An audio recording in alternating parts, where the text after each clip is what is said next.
It was in the midst of it that Omtata went to court and nipped the whole process in the bud. So the process of public participation had not been completed, and therefore the problem that was there with the CCK of having to deal with the purveyor who had invaded the mobile telecommunication was still a problem there, recognized not only in Kenya, but regionally and internationally. And it's a problem that needed to be dealt with, but properly, with proper consultation to the public, proper agreement on how the system was going to work. So we did not say go install the system. We said go back, consult the public, finish the consultation, then agree with the public how to install it. But now if that judgment was to stay, the problem would have stayed in the market, affecting a cross-section. So at the end of the day, we agree that an ARITA should be applied in the circumstances of each case. Yes. Thank you. Just two more questions, or probably one. In the case of, you remember the case of, this is a very straightforward question. In application of international law in Kenya, you are a trailblazer in that area. Article 2.5 and 2.6. I just want you to tell me, or to tell us, the application of international law vis-a-vis the hierarchy of laws under the Judicature Act. You know that the Judicature Act talks about the Constitution, statutes, those statutes that have been incorporated, common law, and Africa customary law. So you have a statute that has been incorporated, so it's legislation. In that hierarchy, where does the general principles of international law fall? Thank you very much for that question. I believe the principles of international law will come after we have exhausted our constitution, which is very progressive, very encompassing. Sometimes it has even gone ahead of those international provisions. And it is very rare that we have exhausted the theories, the principles that are provided in this constitution. Then we go, of course, to the statutes. Then, of course, we go to the Judicature Act, and then we go to the international law. Okay. Finally, I've looked at your CV. There used to be a firm called Shamala Koome. Did you have any relationship with that firm? Yes, I used to work there. You used to work there? Yeah. Why is it not disclosed in your CV? That must have been an oversight because I worked there. Yes, it is and not, I did a lot of work for public while in that firm. It is not in your CV. Yeah, you know, my CV is very huge. I think if I were to write everything, then it will be a confusing So are you saying those years were not pivotal in your... They were years I count as practice, 15 years of practice. So it is not there, and it's important to make a full disclosure. Yeah. Thank you. Thank you. Thank you very much, Judge Majaja. Thank you, Honorable Judge Koome, for those answers. And now I would want to request Commissioner Jero to please ask your questions.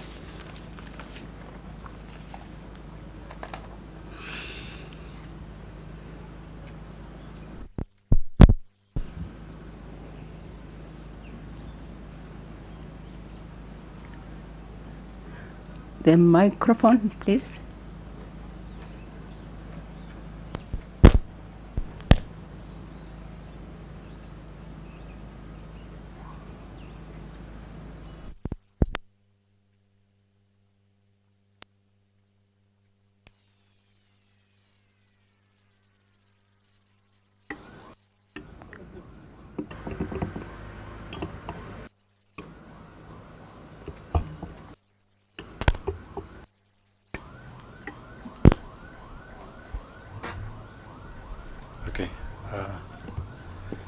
Okay, my lady, I want to go straight to your sample writings. Then after that, we'll discuss a bit about your CV.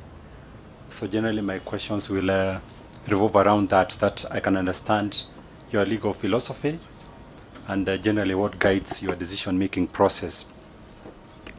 Now, you know, there's this question of the case of Communications Authority of Kenya versus Okia Omtata. Now, and you correct me if I make a mistake, I noted that one of the reasons that informed you allowing the appeal revolved around the interpretation of the word access, which you found that the judge in the High Court gave a narrow interpretation of that word. And then there seemed also to have been the failure by the judge to balance the rights to the rights to privacy and as against prevention of abuse of the same right, and also the judge having gone ahead to stop a process of public participation, which eventually would have meant that this whole process, would have come to a standstill. I don't know that I'm right regarding those aspects. You are right. Yeah. So my question then becomes that it seems to me that the issue of public interest that you are taking here into consideration. Now, then again, when I come to this decision of Teachers Service Commission, which to me seems to be groundbreaking, because the way we've always known about vicarious liability, there's that Salmon test that we all learned from the university, but the children who had been sexually abused by their teachers, TSC was found effectively to be liable because they seem to have, been unable to exercise their responsibility in a wider sense. Now, those two decisions, I would want to understand what is the critical, what is it that was driving you in arriving at those, at those positions. Generally, because there must be something at the back of your mind that was informing your judicial philosophy. Yes, before the Constitution of Kenya 2010, we used to struggle with the theories that govern a judge's philosophy of judgments. But with the 2010 Constitution, it is replete with how we should interpret the Constitution.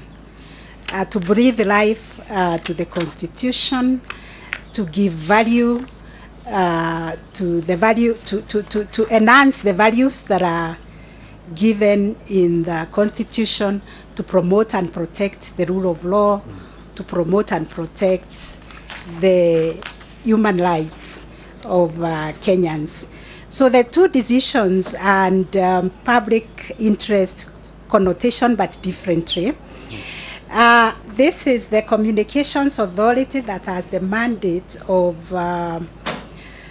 managing the communications for the whole country. It has been invaded by illegal mobile operators that have invaded the system. They are not paying the dues. They need to install an equipment, but there are many actors in the market that will be affected.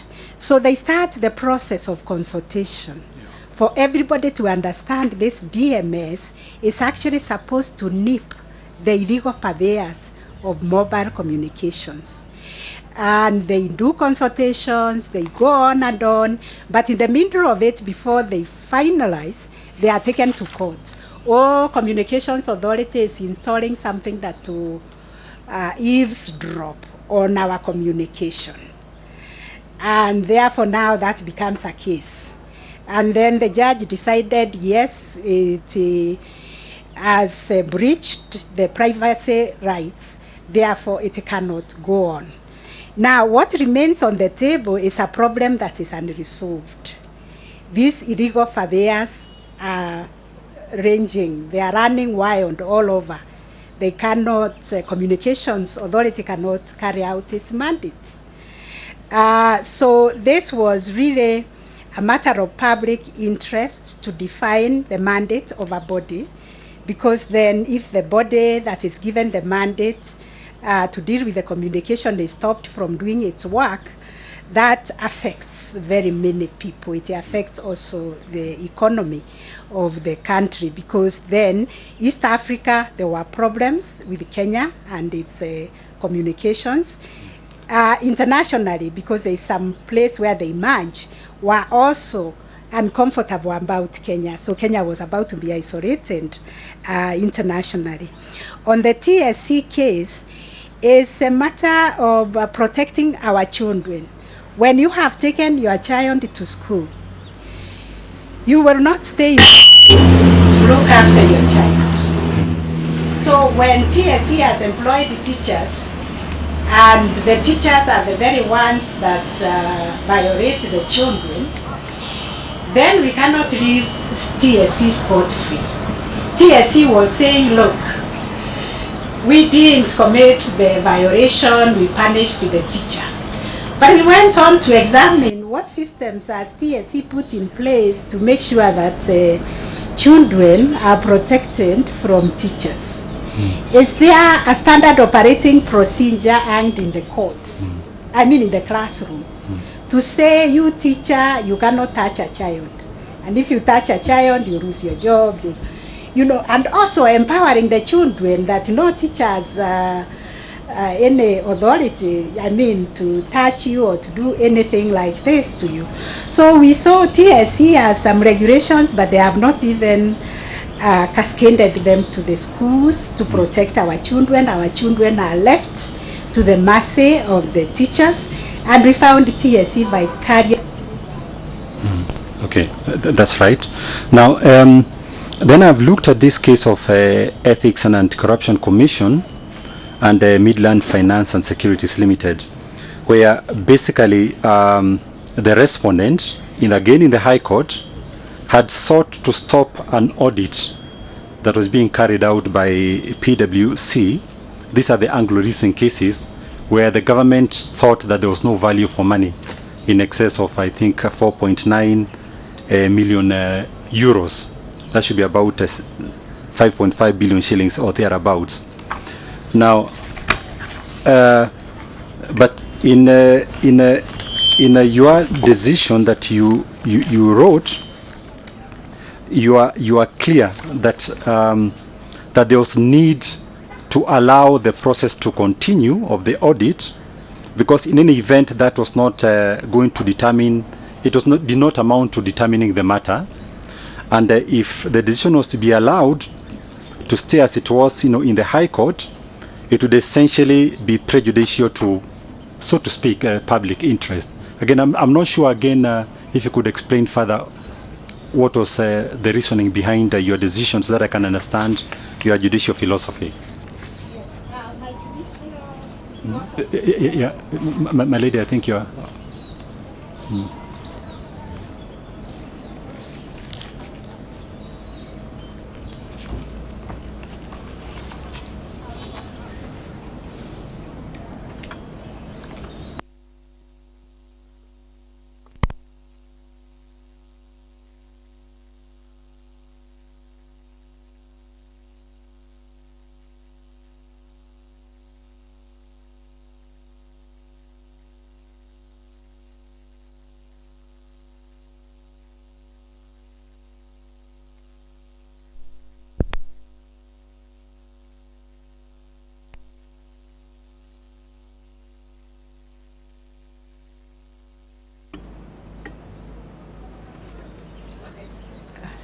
Thank you. My judicial philosophy in this was also informed by justice. As you mentioned, these were the Anglo-Leasing contracts that were entered for an entity in the UK to come and provide security systems. There are many contracts like that. The contracts were running into billions of money. The contracts were signed, but when the NAC government, Kibaki government, came in the office, I think the Ministry of Finance questioned the validity of these contracts, wanted to evaluate them and see whether there is value for money, and contracted PwC, an audit firm, to audit these contracts. These bodies, Midland Finance, which was supposed to finance the contract, came to court to say you cannot audit these contracts. And the judge of the High Court agreed that these contracts cannot be audited. So when the appeal came before us, we looked at it and said, under the rules, under the Constitution, accountability, value for money, what is wrong in evaluating a project? Even if I have signed a contract that I'm going to build a house here with the contractor, and then I decide, wait a minute, I relied on a QS, can I have another QS look at it? What is wrong with that? And that was a decision in that matter. We said PwC could look at the contract and give an opinion whether there was value for money.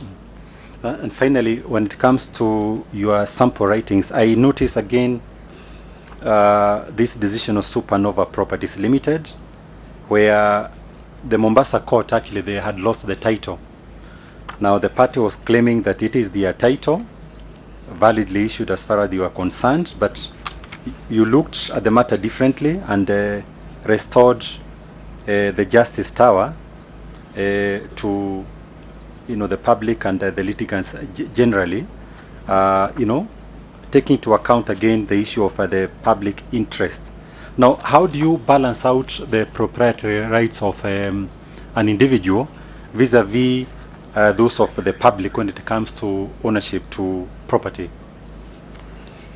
Yes, thank you. That was a very difficult decision, and for the sake of the commissioners, this was a dispute of the land where the Mombasa Law Courts, the Justice Tower, is constructed. This land, I think, I don't know whether accidentally or was allocated, was grabbed. And the people who were allocated were claiming it, that it is our private property because we own it, we have the title, we are registered, and therefore we are to examine the proprietary rights like Commissioner Macharia is raising. First of all, before the rights of the judiciary were appropriated, judiciary was not consulted, and judiciary was in possession, rendering services to Kenyans. The arguments by these people who had been allocated the land were very strong. They are saying, look, we have the title.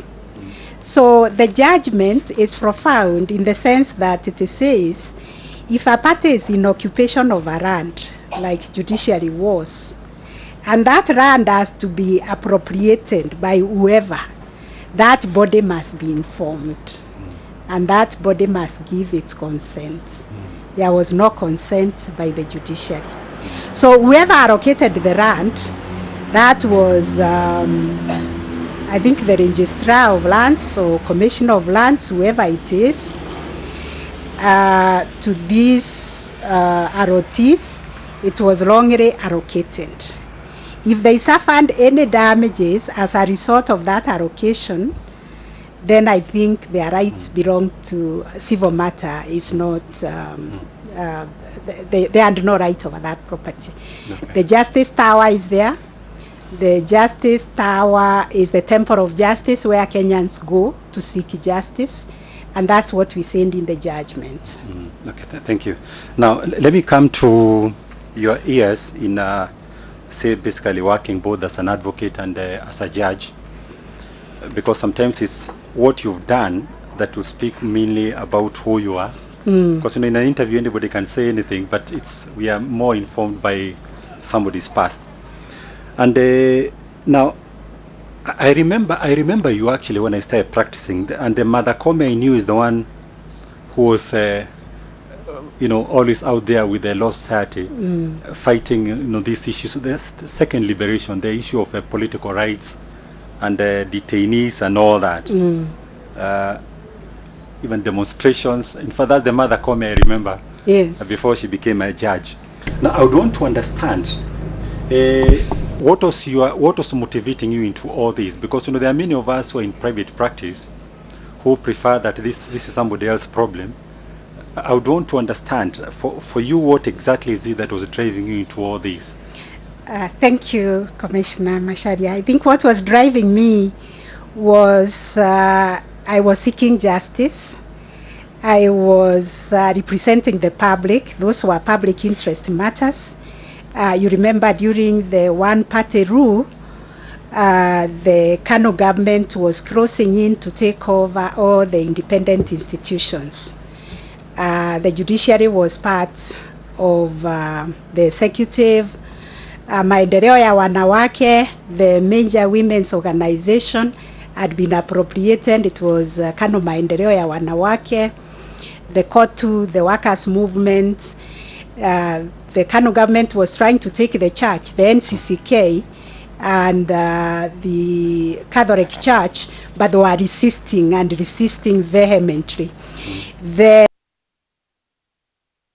Moi government was also trying to take the Law Society. In fact, at the point at which I became an activist and a campaigner for the constitutional review, independence of the judiciary, is when there was an attempt to influence who becomes the chair of LSK. So I was driven by public interest, the search for an independent judiciary, because I was a young lawyer and I could see unless we have an independent judiciary, then I have no future as a lawyer, even if I have my own practice. So that's why I joined with other lawyers, and we started the campaign of review the Constitution, review the laws, repeal Section 2A. Section 2A was repealed, but the institutions of one party still remained. We campaigned, we had the 1997 IPPG, partial reforms that even introduced some little affirmative action in nominated seats, so that nominated seats and to take into account gender parity.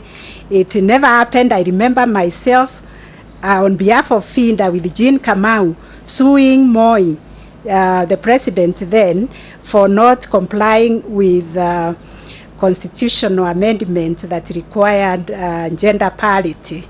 But of course the case was struck out because it was saying we could not sue the president who was in office. He was immune from civil and criminal liability.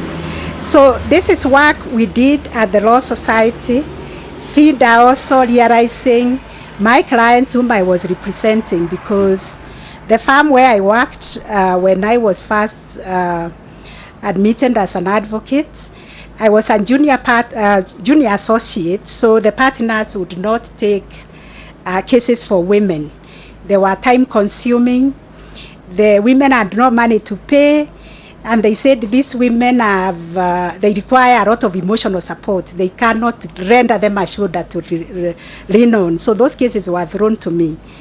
And as I came to court, I saw how difficult it was to convince judges using 1882 Married Women's Property Act to say this woman who has been married for 20 years or or more, or even 10, has been thrown out of her matrimonial home. She needs a share of the matrimonial home. She needs maintenance, children, all that. I saw how difficult it was. So that's why I joined FINDA, so that we could solidify our voices and seek law reform that took care of families. Because families are important. Families are the foundation of the society.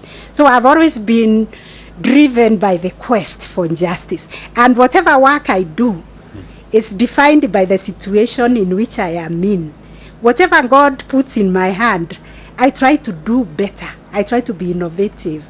I try to achieve the very best from the circumstances. So when I was at FINDA, I was a firebrand because the work required me to be a firebrand. Yeah, which is where I'm coming to actually FIDA, because that's the other mother Koome that I knew of before the judge. Why gender equality and children? Because again, the mother Koome I knew in private practice was so firebrand, apart from, of course, the political issues on women rights and the children. I would want to understand what exactly, because this seems to have been your life even up to date, you know. I'm not faulting, I'm actually Yes. it's something I like. Yes. You know, there's nothing negative about it, and it's something I'm also passionate about. That's why, but I need to understand why. Yes, I think I'm an all-round lawyer. Even when I was practicing, I was a conveyancer to boot, by the way. Yeah. I was representing some corporate clients who were actually able to pay my bills. I practiced in the Mirimani commercial court. I practiced land law. I was an all-rounder. But what pricked my conscience was the violation of women's rights and children's rights. And this was a threat to the family. And this was a threat to the country. You cannot have a country where families are acting.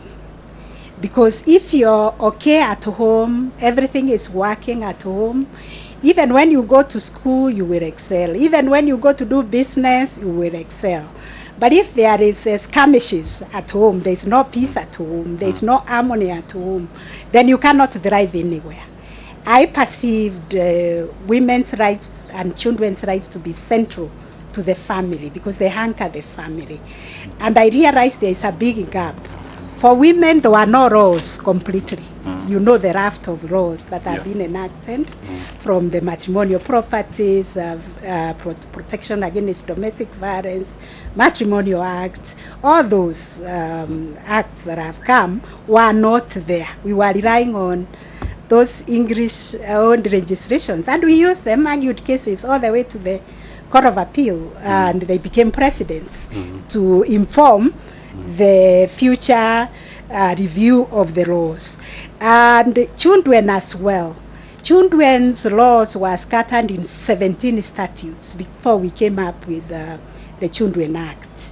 And children are vulnerable because they are young.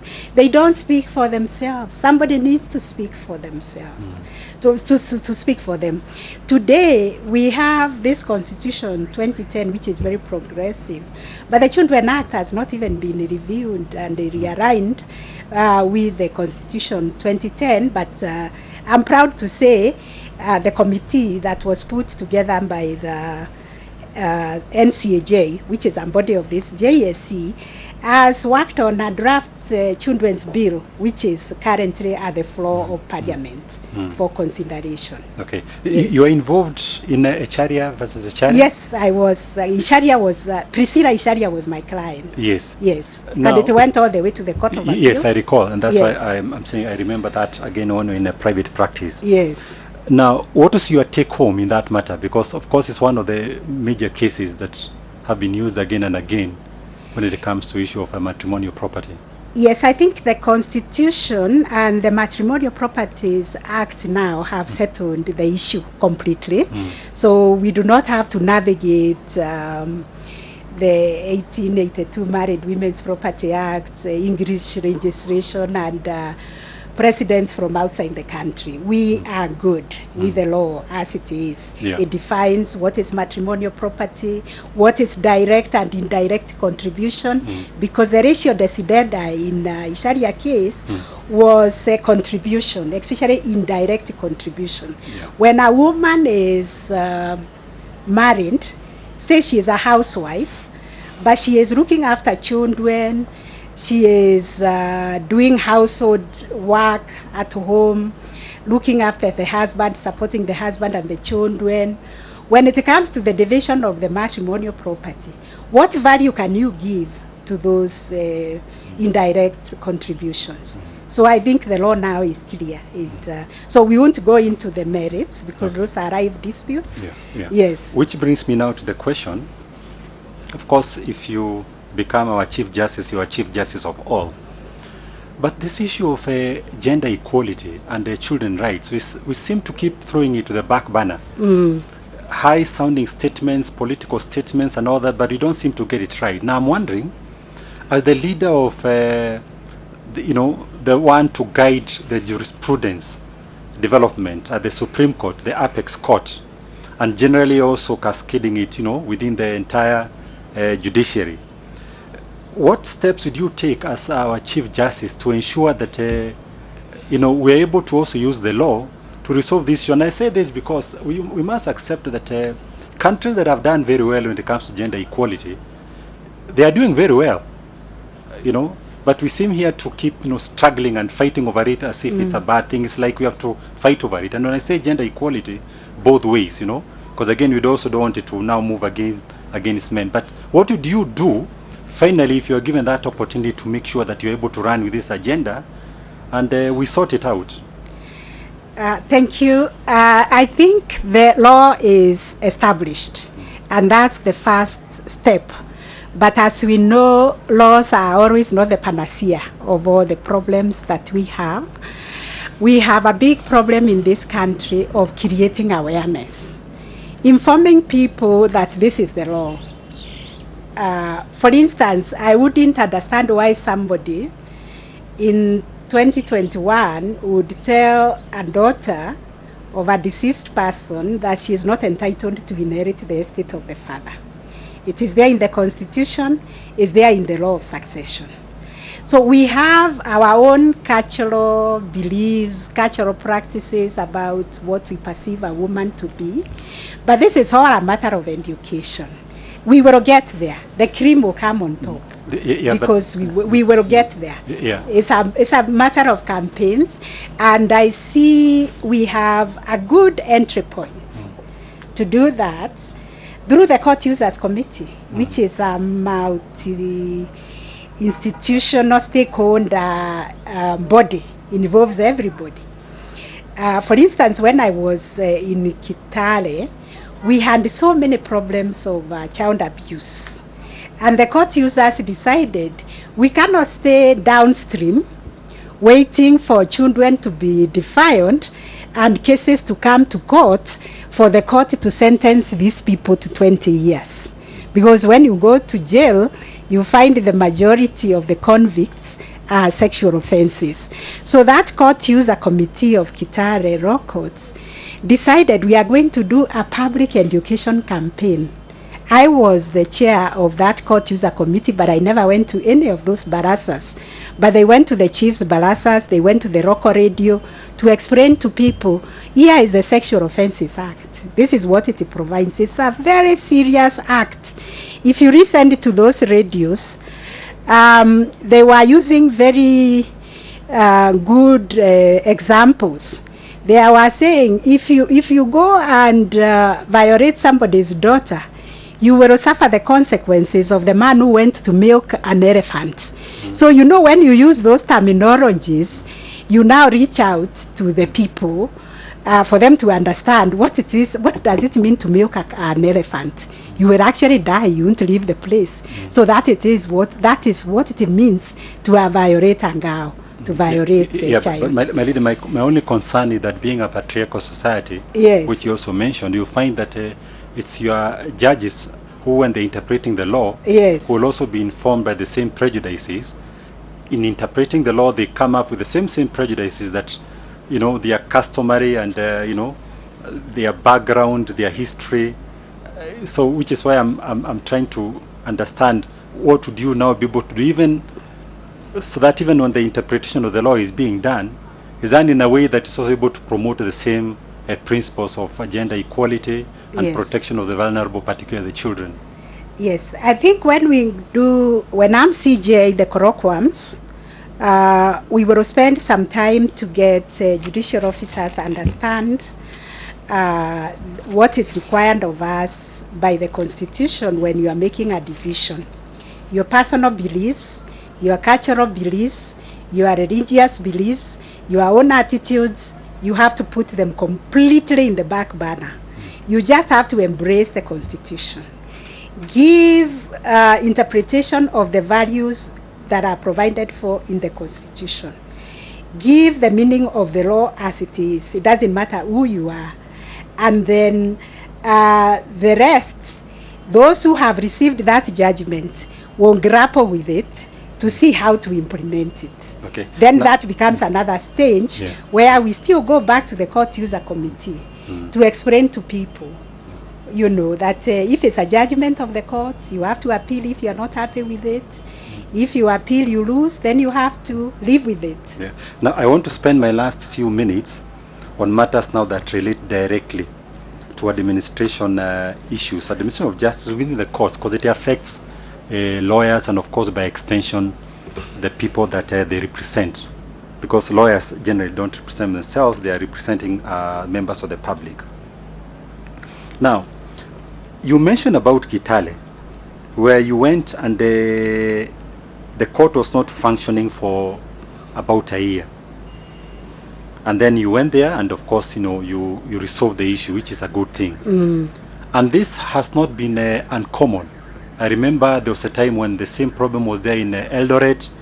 Lawyers were not being heard, they were complaining, and the courts were not functioning. There's a time it was happening also in Kakamega.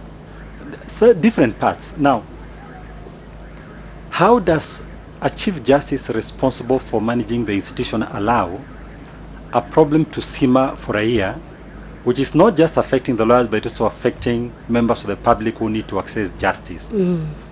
How does that happen? What exactly is the reason that it's allowed to escalate to that level where, you know, the system of justice has come to a standstill for a year? And for you, what is it that you do to ensure that you don't have those kind of situations?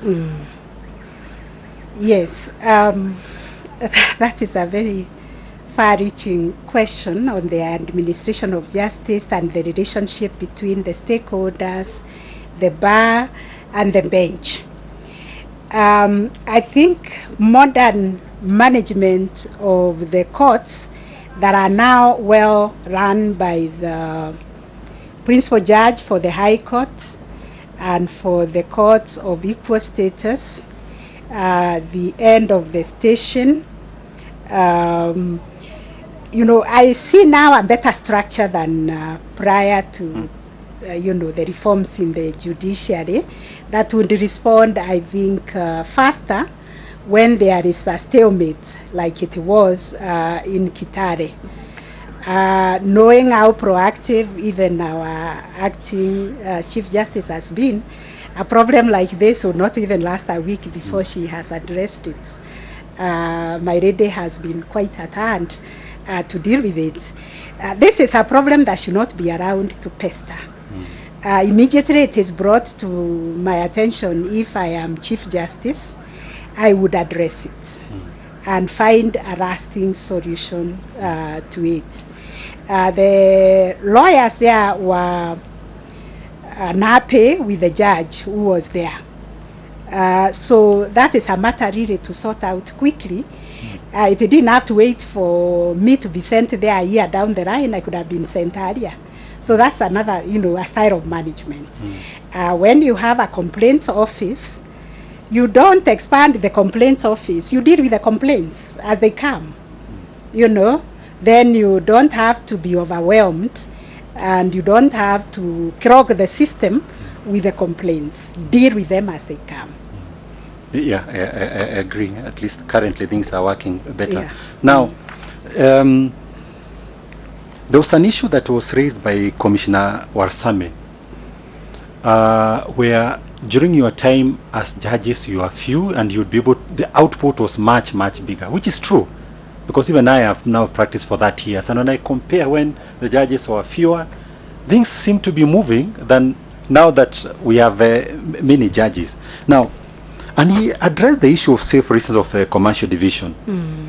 And I'm just using that as an example.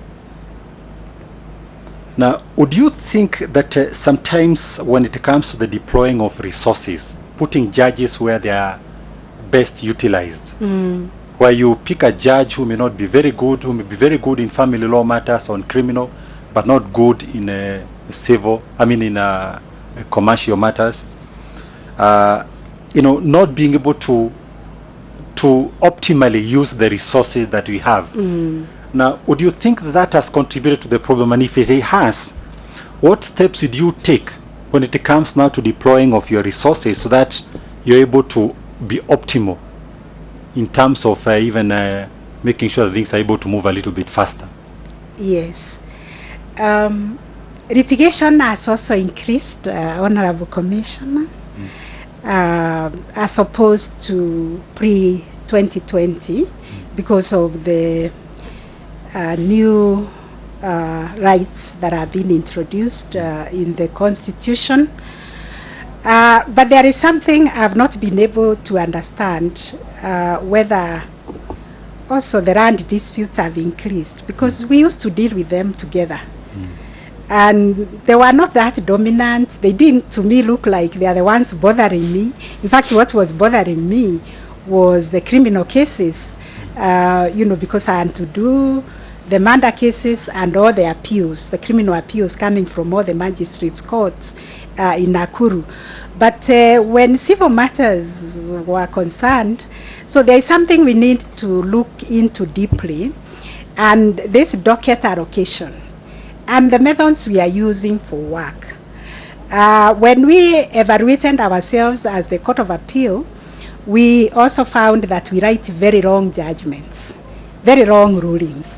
Like a ruling on a stay, seeking a stay of execution, the principles are already established. All you need to do is show this appeal is arguable. And unless stay is given, it will be rendered nugatory.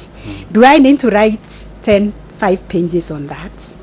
So we have come up with a process, a procedure of writing very short rulings, because there's nothing new. There are no new grounds we are breaking.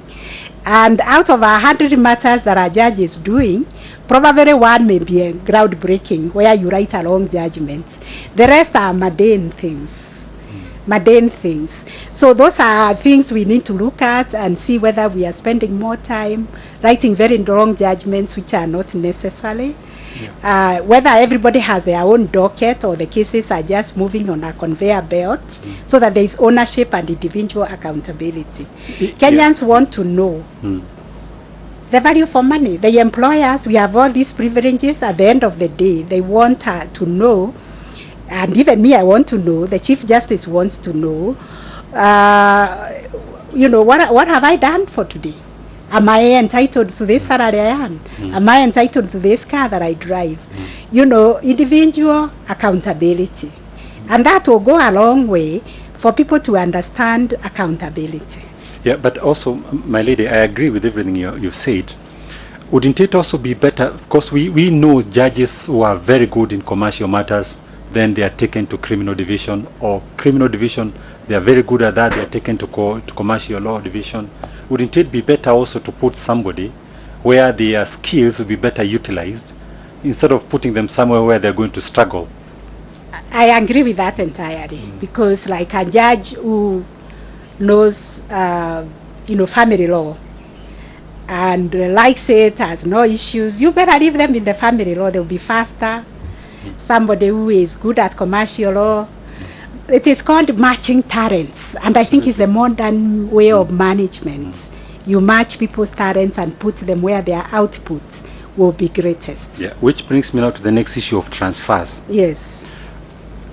And this is something that there's a lot of grumbling among the judicial officers, the judges. Nobody ever wants to talk about it, but it's a real issue. Now, and there's a policy regarding it. Now, if you become our Chief Justice, what steps will you take to make sure that you resolve this issue? Because I know you know what I'm talking about, this issue Yes. over the transfer. And I can see you've mentioned somewhere that you're instrumental in coming up with the transfer policy in the Court of Appeal. Yes. You helped in developing that. Now, Yes. how do you ensure that you're able to resolve this issue? Because the reality is there are some judges who are permanent fixtures, or some magistrates in certain stations which are considered good stations. Yeah. There are others who are always being thrown into what are deemed to be outlying districts. I mean, how do you ensure that you manage it in a fair manner, sticking to the policy and, so to speak, these complaints are dealt with? Yeah. Thank you. I think my administration will be governed on the basis of fairness, and we follow the policy. I was the chair of the committee that came up with the Court of Appeal policy on transfers. And if there is a court where there is no problem about transfer, is the Court of Appeal. We all know that everybody wants to serve in Nairobi, because when you attain this seniority, you have established your family in Nairobi. Nairobi has all the facilities, hospitals, you know, everything. Saying, look, we are all court judges of the Court of Appeal.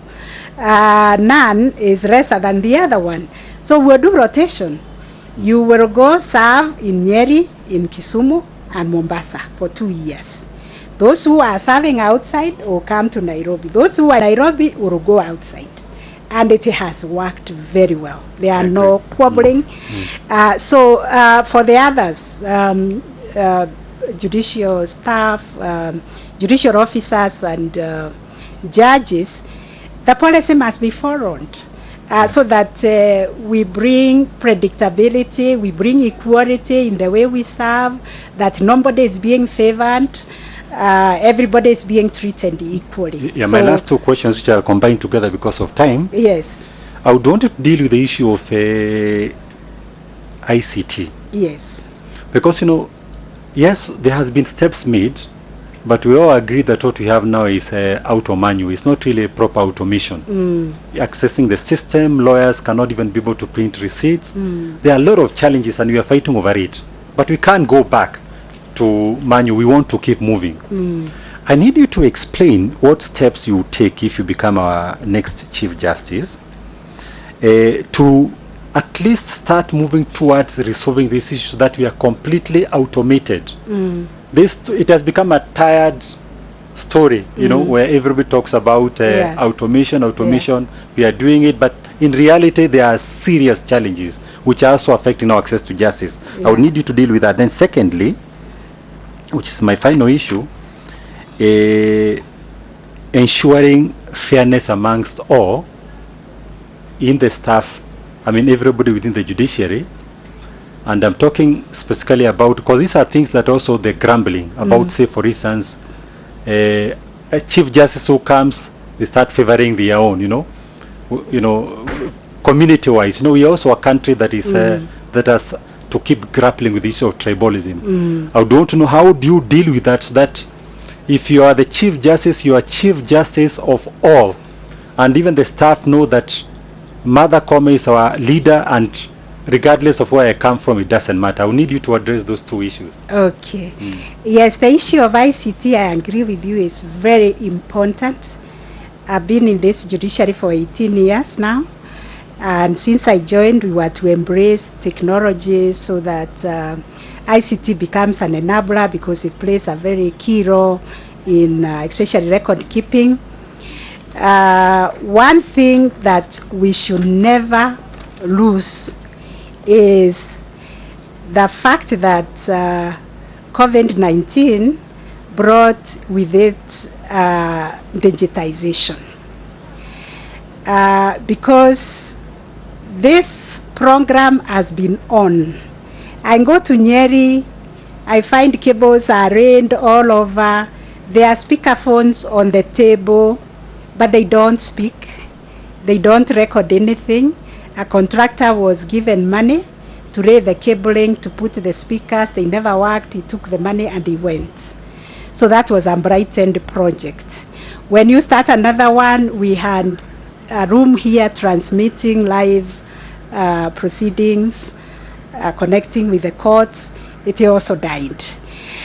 So now that COVID came and forced us to put in this, you are calling out or manual digitization. And I really thank the Honorable Chief Justice Maraga. He worked very hard to get that system in place, that system moving. We should never lose it at all. We should continue handing, seeing where it is not working, and build it up, and get the birds that work, get contractors who are credible, because I think the problem we have been having with ICT is not getting credible procurement of the right equipment that works. And I believe we can be able to get that. The other problem I've seen now that I've been working with it, there is the fear. We have to move with the staff. You know, there are people who think that when technology takes over, they will lose their jobs.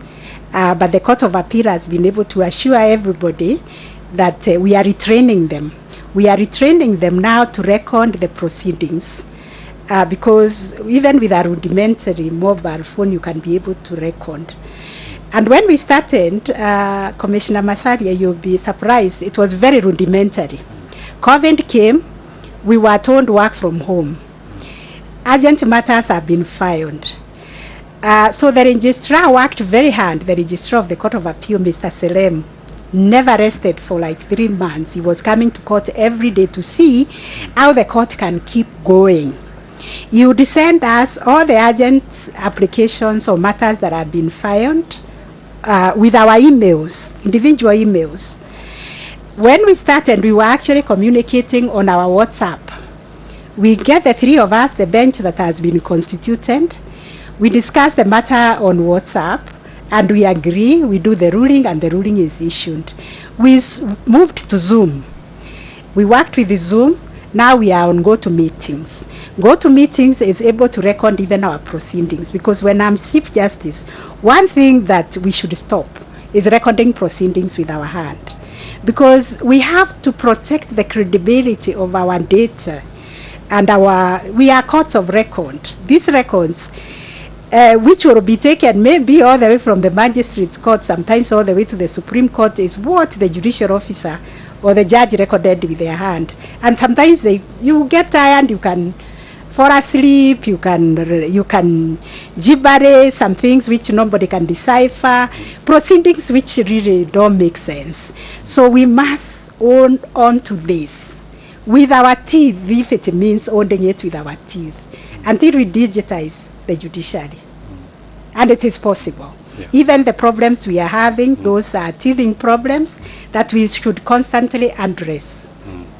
But we should never go manual. Yeah, I agree. The last issue, being a leader of all, tribalism. Oh, yes. This is a critical question because of the perceptions. Yeah. But I believe JSE has put in policies on hiring that take into account diversity, take into account fairness, merit, consideration. I'm a human rights defender, Mr. Macharia, myself. I am a very equitable person. I am never driven by things that are outside the Constitution. I always see the bigger picture. So I wouldn't use my office to give favor to my relative or my tribe's person. These jobs belong to Kenyans, and we must actually comply always with the requirements of our Constitution and the policies that we have put in place. Okay, thank you very much. I wish you well. Thank you. Thank you very much, Commissioner Jero. I will now request the Honorable Attorney General to ask his questions. Commissioner. Thank you, Honorable Chair. Milady, good afternoon. Good afternoon. I will be brief because many of the questions I would have asked have already been addressed by my colleagues. But having described yourself as a visionary and transformative leader, could you summarize for us what you would consider to be your vision and transformative agenda for the judiciary over, say, the next 5 years?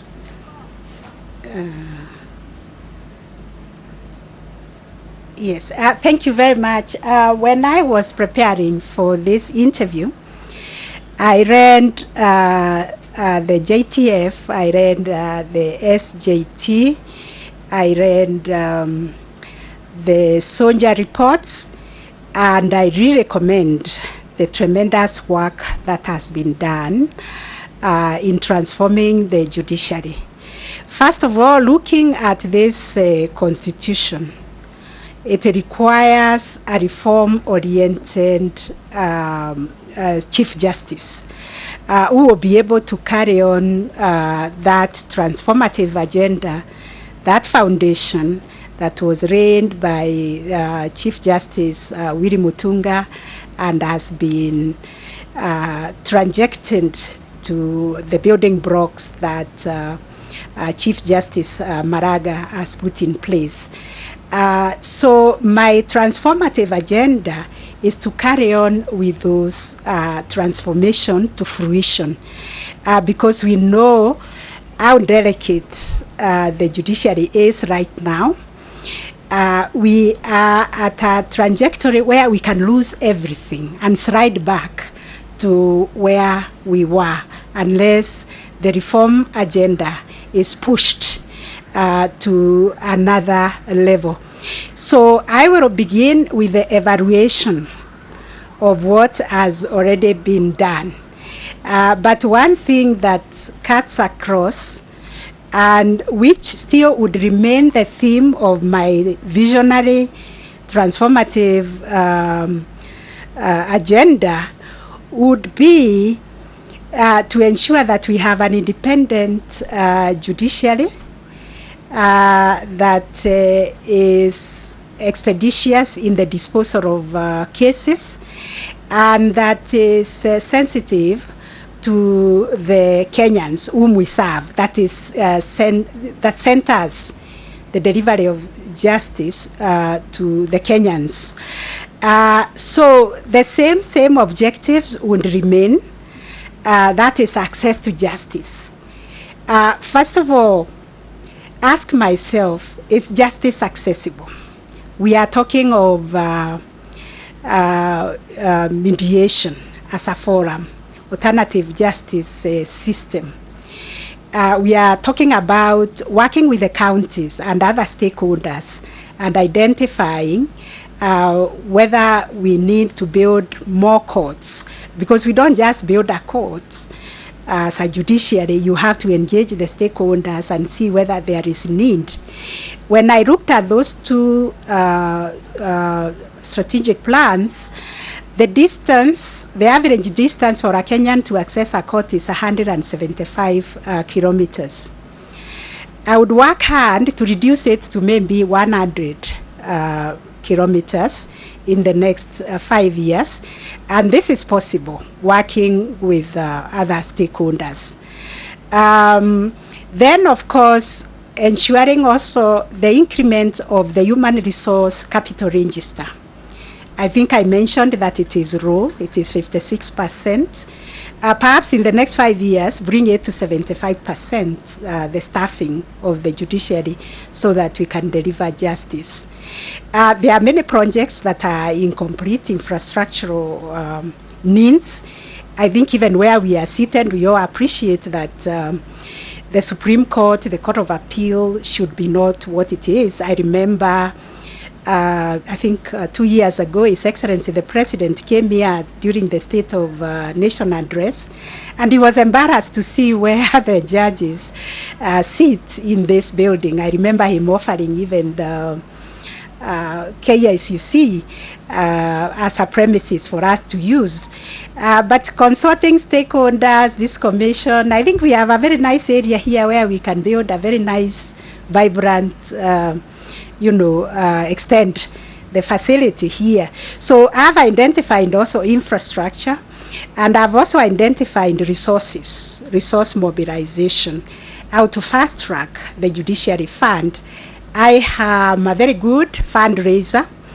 I was the chair of FINDA those days in the late 90s, 2002. Our yearly budget was 150 million. It was a lot of money then. And it was a basket funding. We had no problems to get donors put money there.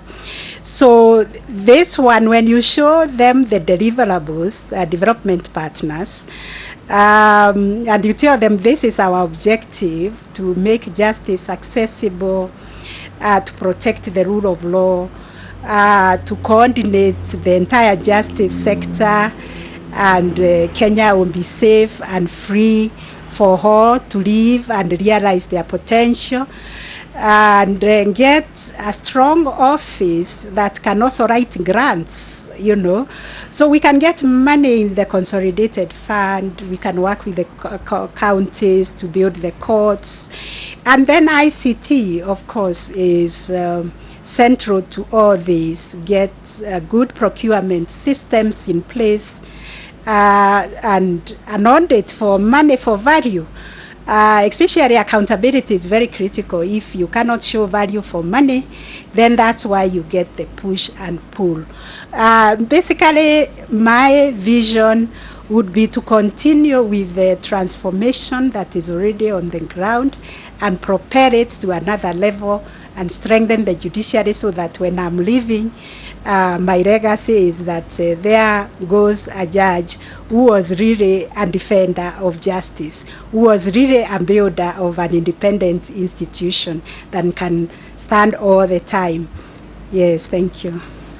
Thank you, my lady. And what would you consider to be the greatest threat to achieving what you have just said? There are many threats.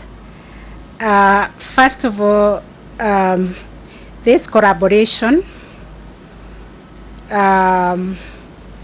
this linkage with other arms of the government needs to be strengthened, need to be understood. The independence of the judiciary needs to be understood clearly, that it is anchored in the Constitution. Nobody can touch it. It is untouchable. It's a no-go zone. But we have very many areas of interdependence where we have to work together to serve Kenyans. So that is one threat. The next threat, of course, is funding. I'm aware of budgetary constraints in the entire government, because they have also been made worse by the COVID-19, which has threatened livelihoods. People have lost jobs. KRA is not able to collect taxes, but we are so privileged that we still get a salary serving Kenyans. So this is why I'm saying I will use my skill, my networks, with partners. Like, for instance, when I served at the NCAJ, the Special Task Force, we never got any money from the judiciary.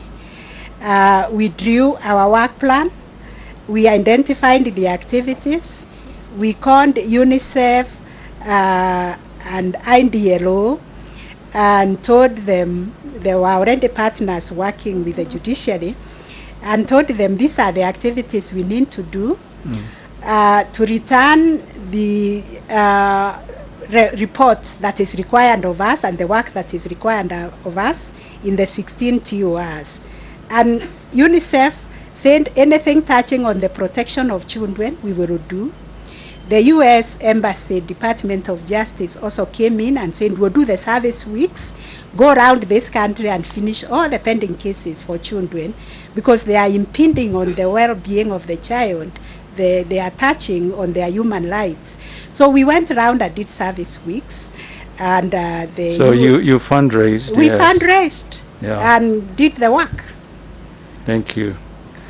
Let's move on to the aspect of collegiality, which was addressed by my lady, the Honorable, the Acting Chief Justice. This is the scenario, my lady. You're in the Supreme Court, and the Supreme Court, as you know, has a representative in this commission. And two of the members of that court indicate serious desire to represent the court. And that splits the Supreme Court in at least two very distinct, if not three or more. You're the Chief Justice. What would you do? Well, I also come from a Korengio court, the Court of Appeal. We are a Korengio court, always also the chair of the panel, now leading the division. I belong to the leadership committee of that court. And I'll share the experiences of how it works, especially in sharing leadership positions. But as you do that, could you address the question that has been put to your ladyship? Yes, about collegiality. Collegiality, which I described as teamwork, works through consultation, discussions, and bringing the matter to understanding. The matter that is causing the disquiet, the matter that is splitting people, bringing it to an understanding. And in a court of 7, this is very easy to achieve. All we need to do is have a couple of ranches, because for the Court of Appeal we eat together, and when food day offs, people talk nicely. So we will have a couple of retreats eating to understand what is the problem. The problem is a member to represent the court to the JSC. We are only 7. Just see, one has already served, has already represented, so that one is out, leaving the other 6. I think 2 have served, so you are only leaving 4. Just discuss the formula that can bring fairness. And you can even say it will be rotational. This one, when they finish, next one will be this, the next senior most. Because these positions are not running away. And we should never lose sight, why are we Supreme Court? What is the mandate of the Supreme Court? What is the objective of the Supreme Court? That is the North Star. That is the guiding one. So this other disagreement, we talk, even if we have to go late in the night, until we agree. And we can agree because those are very few people to bring together. And I'm very skilled in negotiations and with humility in getting people to see the bigger picture and letting people see why we should sometimes cede even what we think should be ours. Thank you very much, milady. Now, the Chief Justice offers jurisprudential leadership in the Supreme Court. How would he balance that responsibility or that role with the individual and collective independence of the judges and the court? Yes, because the Chief Justice is a judge. Beyond the leadership role he plays, when he wears the hat of a judge of the Supreme Court, he is one among equals. He is entitled to his own opinion, just like all the other 6 are entitled to their own opinion. So he can express his own individual view or opinion on the matter. And then if he is the presiding judge, he will listen to the views or the opinion of the others if they are sitting as a full court of 7. Then in those discussions, it emerges who is with him in his thinking, and who is against. Let's say, who is for the appeal being around or the petition being around, and who is for the petition being dismissed. So that is how in a Korengio court you discuss matters, and it has happened even in other countries, like in the US. If you read the story of Ruth Bader Ginsburg, RBG, one of the leading jurists in the US, she passed away recently. She gave the example of the Supreme Court of US, where there were very divergent views on a matter, and there they can really have a standoff because some people are aligned to the conservatives, others are aligned to the Democrats, depending on who has appointed you. And Ruth was very progressive, a Democrat, a human rights defender, really expressing herself in a way that was developing the law, including even proposing that US, which is a very closed community in terms of appreciating international law, we can use some of the human rights law and decisions, even from Africa, to inform and develop the law in the US on certain issues where we have made more progress.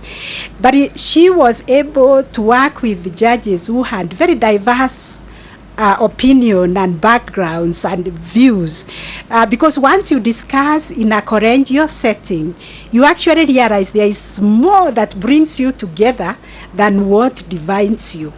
You know, there could be the very mandate, objective of the Supreme, of what makes the Supreme Court, that is the apex court, is the image of the judiciary, is the one giving us judgments that our president setting, is so overarching, is so overwhelming that I don't have really to dwell on the little matters until we divide the court and bring it out there as a court that's disjointed. So these are matters of discussions with top minds, people with opinions, but I believe there can always be a solution so that the Supreme Court projects an image of a court that is generating jurisprudence that is well-reasoned, that is authoritative, that is used as precedent. Thank you, my lady. Couple of more questions. Where do you see the aspect of judicial activism in the development, future development of the Supreme Court? I think the Constitution of Kenya 2010 has quelled any anxiety that we would have any gaps in the law in terms of interpreting the Constitution, the values there, the rights that are enshrined there, including socio-economic rights, rights for the marginalized, the rights for children, human rights, participation, consultation. It is so encompassing, the Honorable Attorney General, such that to go outside of this is really a very one-off situation that leads you to seek persuasive authorities from other countries or other sources. And then we have the augmentation of the international human rights law that have been accepted by our Constitution to use if there is any need to fill in the gap. All right. Finally, is there corruption in the judiciary, milady? My goodness, I was hoping I would not be asked that question. I'll look at corruption from a two-pronged approach. Judiciary deals with cases of corruption. Corruption is endemic in Kenya. It has permeated our government, our society, the way we do things. there are very many cases of corruption that are pending in our courts. And that's part of the perception we have as a judiciary, that we are not fighting corruption the way it should be. And moving forward, when I'm CJ, we shouldn't engage in game blame. That, if the prosecutor who didn't prosecute the case properly, didn't bring evidence, is the police who did not investigate the matter properly, is the lawyer for the accused person who didn't do what.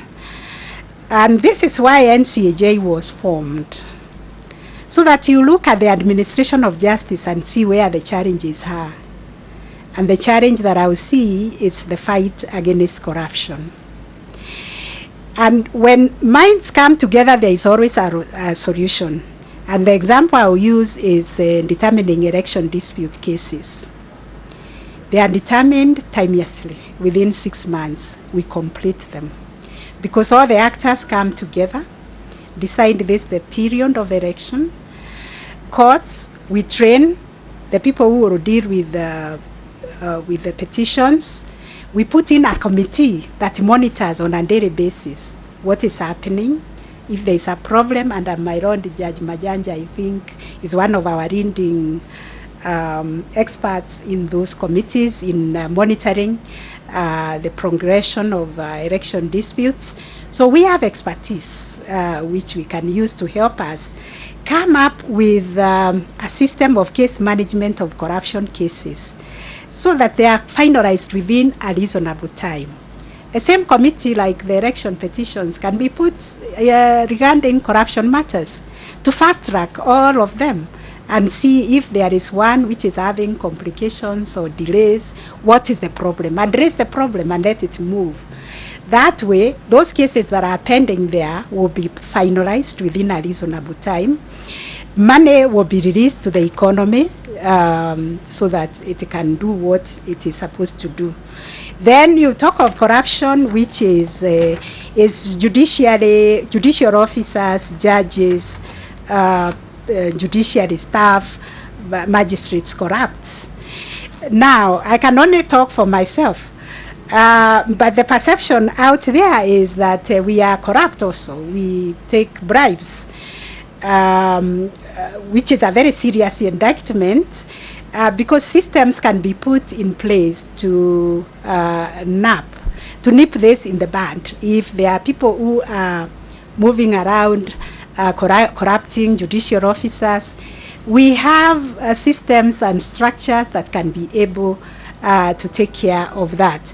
We have the ombudsperson's office that takes these complaints and investigates them. JSC is in charge of enforcing the judicial code of conduct, because it's a very serious crime. It's a criminal offense to take a bribe. So if all these mechanisms are put in place, I believe we can be able to nip in the bud corruption, or make it very expensive if somebody has been found undertaking corruption. They are dealt with, they'll lose their job, because when you go through criminal process, and it's a very painful thing to lose a job, that will deter others from engaging. Thank you. You've just mentioned about complaints against judges, which prompts me to a question I hadn't anticipated, which is this. How would you address the backlog of complaints of judges, magistrates, and other members of the judiciary pending before the Judicial Service Commission? That would be all from me, Chair. Yes. Thank you. I think the solution is here with honorable commissioners. If they have a backlog of cases, we in the courts, we are dealing with we are battling also with the backlog of cases. and finding systems of finalizing our backlog. So the Honorable Commissioners, we will have to sit and see the amount of complaints that are pending, because as I said, complaints clog your mind. Bear in mind, my lady, that you would be the chair. Yes. Yes, when I'm the chair, then I'll convene a meeting for us to discuss how to complete these complaints. See whether there is a system that is not working. There's a failure of a system in discussing and finalizing these complaints. Because, you know, it's like a sword of demagogue also hanging on the shoulder of the judge or judicial officer who has a complaint when the matter is not determined. So JSC, I know you work through committees.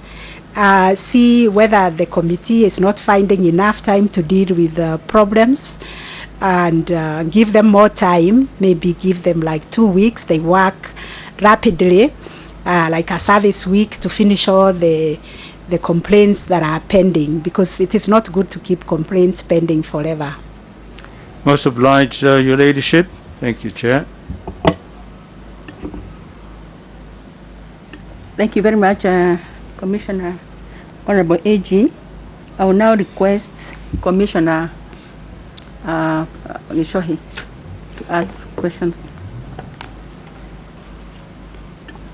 Thank you, Chair.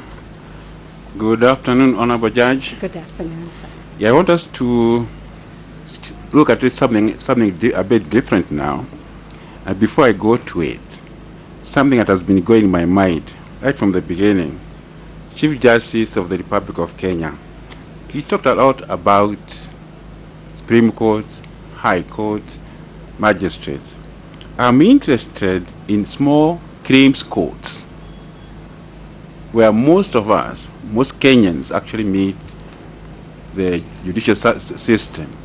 If you become the Chief Justice, seated in Nairobi, how would you, as a Chief Justice, be able to facilitate the establishment of this small claims court because of our small micro enterprises? Yes, thank you very much. When I'm CJ, the Small Claims Courts Act is in place. The last time I checked, I think we were in Akorokwam and we were informed that it is already it's already in place. So what remains now is to operationalize these small claims courts.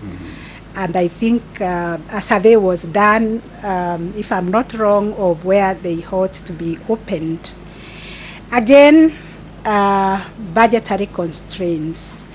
With my fundraising experience, these are outfits that can comfortably be supported by the county government's CDF monies, because they touch the people at the grassroots. My question, Honorable Judge. Yes. Are they functional? Are they operating? No, I don't think they are. Yes. Yes. So but I stand to be corrected. But good. I have not come across one which is operating. I didn't know that is where the rubber meets the tarmac, because Yes. that's where the people are, Yes. not in Nairobi. My next question, before I go to the other issue, you talked about the commercial courts. You talked about 3 years, maybe before a case is resolved. And you are living in a very competitive regional issues in terms of investment. I want to be very clear that as you come in as Chief Justice, the issues dealing with the business, enterprise, investment, what kind of a framework would you be able to institute? The same way you have cases on corruption and all those issues. What kind of framework are you looking for? In fact, Honorable Commissioner, when the commercial division was established, that was exactly the purpose. That you can't own commerce. You can't own investors. Their cases must be decided within a reasonable time so that businesses can thrive. But within no time, it has been caught by the same backlog that has affected everybody. And earlier on, I think we said we need to look at the capacity of that court, the case management system that is in place, whether it is efficient, really increase the capacity of that court. ICT, these things, technology, working with technology lessens the time tremendously. Okay. So look at whether they have completely embraced technology in the commercial court, because it can even be a 24-hour court now that there is technology. When you are sitting at your home, you can work longer hours and be on a schedule until these cases are finished. We hope that you can be able to address that matter, because it's something that is very urgent. Yes, But the SGT and also the Sonja report all say that a case should not be in court for more than a year. So this is something we have set, a standard that has been set, and we must aim to achieving it. Now let us come now to the areas that I'm assigned. The Honorable Attorney General have alluded to this matter. As you come in my view, one of the areas that you need to look at very, very carefully is the structure of the commission. To ensure the commission works in a coherent, in a manner that is consensus, and you can be able to tap the talents within the commission. The other area of the judiciary, you might be doing very well. But if the commission is not able to support the judiciary, you will not go very far. I would like to hear from you. Two things that you do, taking into account you have the foundation from 2011 to 2016. You have 2016, 2021. I've been in this commission for 2 years. But I would like to see the chairperson of the commission, what new things that you make the commission move from its comfort zone to ensure that you are able to deliver our services to the Kenyans. Two things. Oh my goodness. The structure of the commission. I think the first thing that I'll do is look at the strategic plan of the commission and see how far it has been implemented. I searched for it in the website. I was not able to get it. Maybe it's not there. Oh, it's not there. So that's the first thing then to address, the strategic plan. Okay. It's there. It's in the. It's there. Okay. I proceed. Okay. Look at what has been implemented and what has really evaluation of the strategic plan. The commission is a constitutional commission. It's one of the 15 commissions of the Constitution. So it's a very strong institution anchored in the Constitution to support the work of the judiciary. So the other thing I'll look at is also the funding for the commission. Is it well funded to be able to undertake its work? Because commissioners have half-time, I think, part-time. They are not full-time. They work with committees. But do we even have directorates, directorates, because of the thematic areas that you're dealing with? Do you have, are they well staffed with senior staff who are able to guide the commission?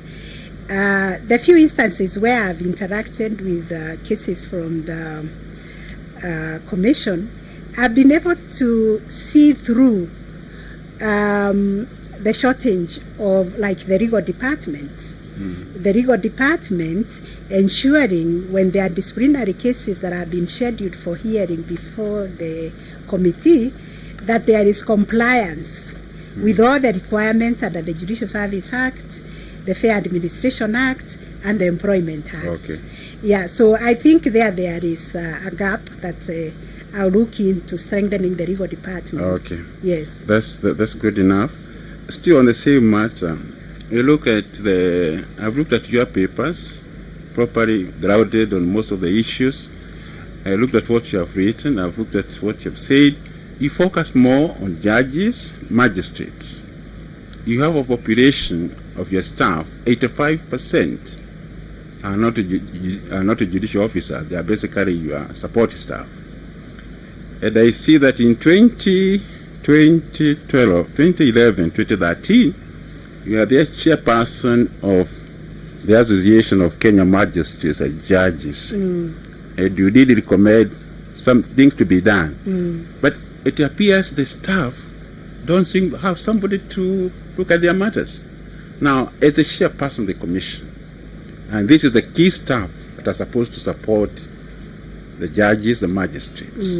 What do you put in place to ensure that the staff are properly motivated, their career growth is known, their productivity is measured, and the efficiency? Two things you do, particularly to the staff aspect. Yes. That's a very important question because I was the president of the KMJA, and it's a kind of a welfare body that has been augmented of late by having the association for the staff.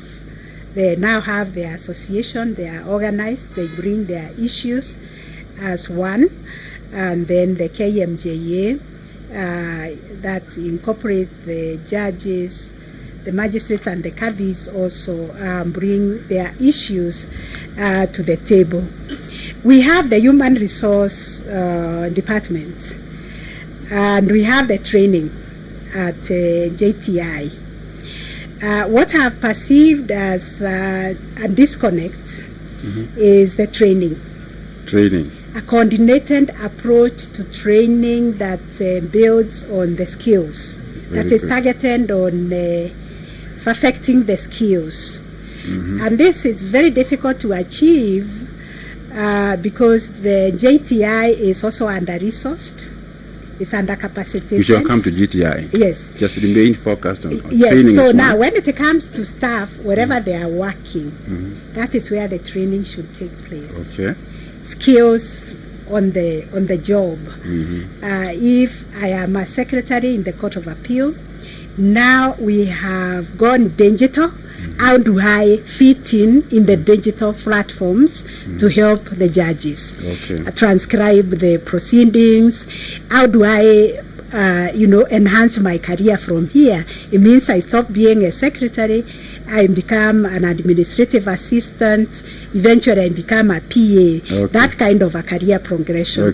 And I think HR can have a department of career development. That's very good. But Honorable coaching, Judge, it's called career coaching. Yes. Honorable Judge, I want to see yourself as a chairperson. The humanists, the directorates, they are there down there. I want to see that connectivity at a policy level as a chairperson of the commission to make sure those things are able to connect. Do you have any idea or what you do as a chairperson of the commission? Yes, that I can connect very easily because I connect very well with the people. I hear their views. I mentor so many young officers here in the judiciary. So I interact with them easily, and this can happen very easily. You get a person who is trained in career progression, a person who is trained in the skills development, and they work out a program of training on the job, on the skills, and identifying the gaps and how you can project your career from where you are to the next. Okay.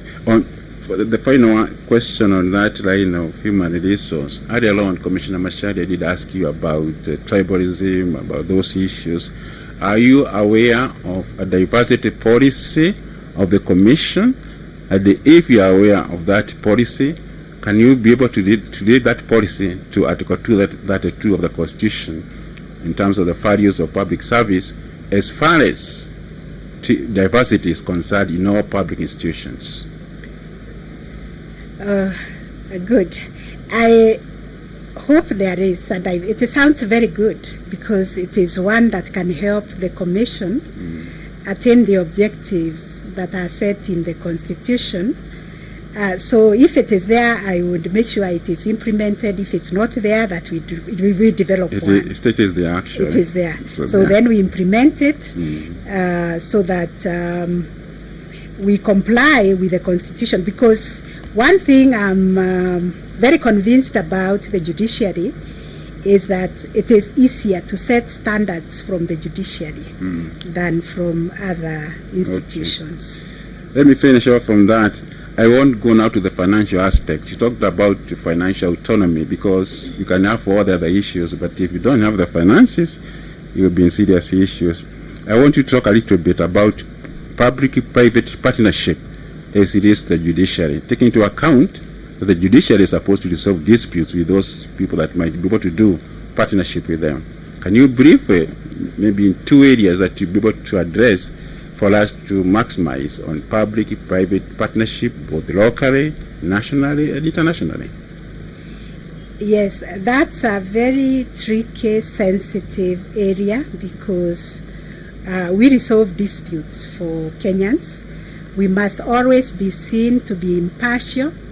So if you are entering into partnership, there must be a memorandum of understanding. Memorandum of understanding, yes. Yes, on the partnership.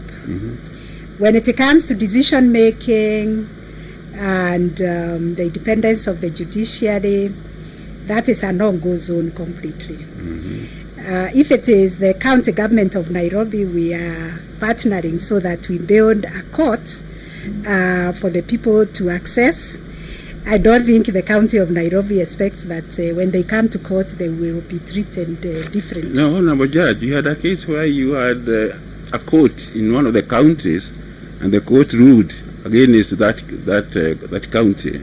And the following day they are getting orders to get out of the building. That is why you need the MOU I talked about, that even if we rule against you, you will not give us matching orders. Okay. Yes. Now, you talked about, you are very good in negotiations. I've seen it here. You know, resources are scarce.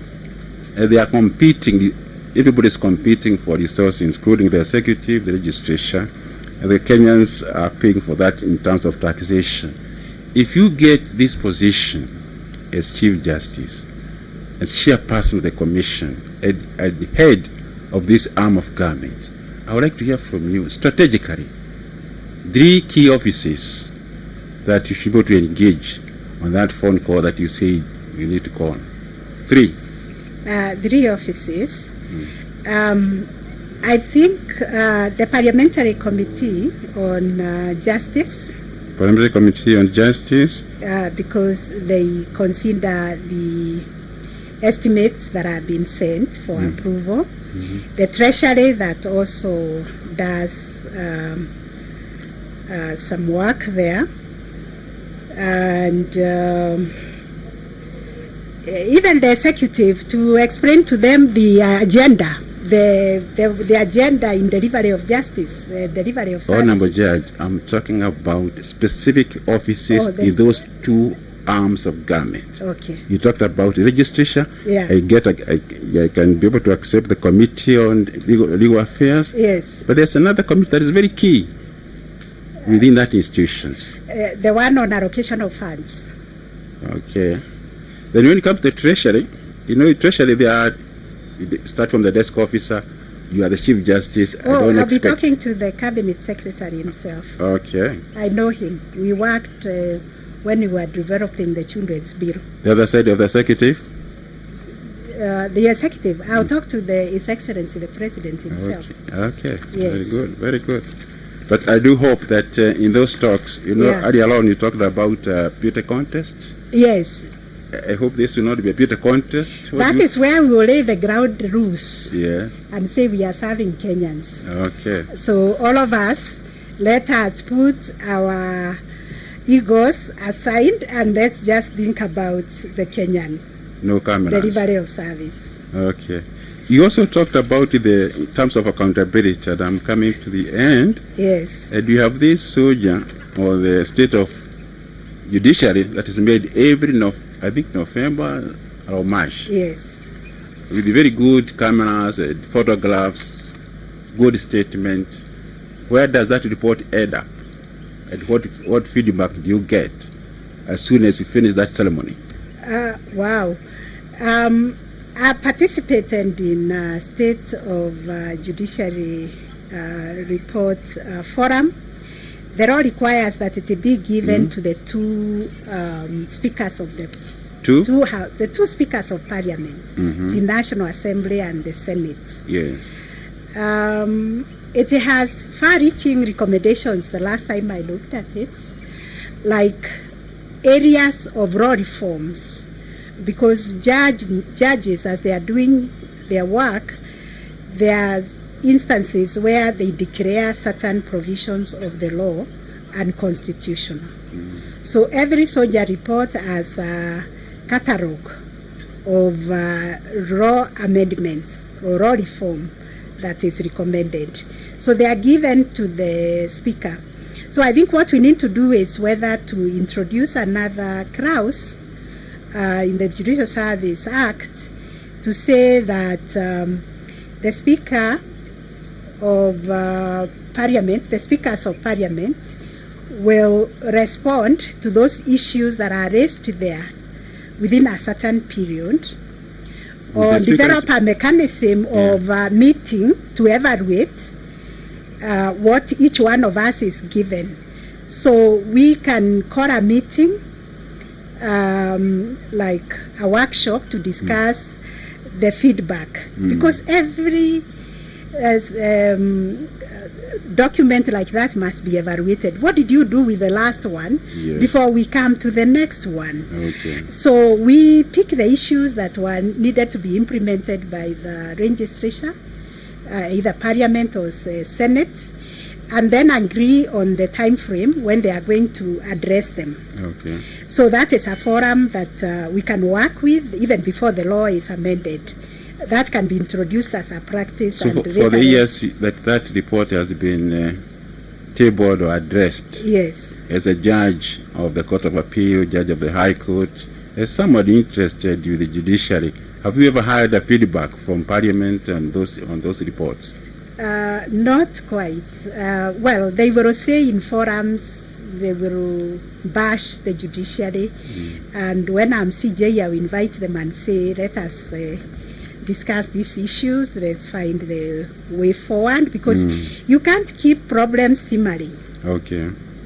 Now let's come to GTI, the Judiciary Training Institute.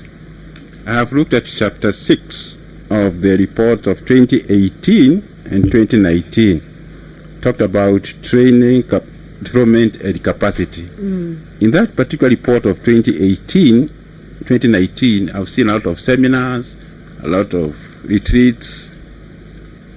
Would you have an institute, if you get this position?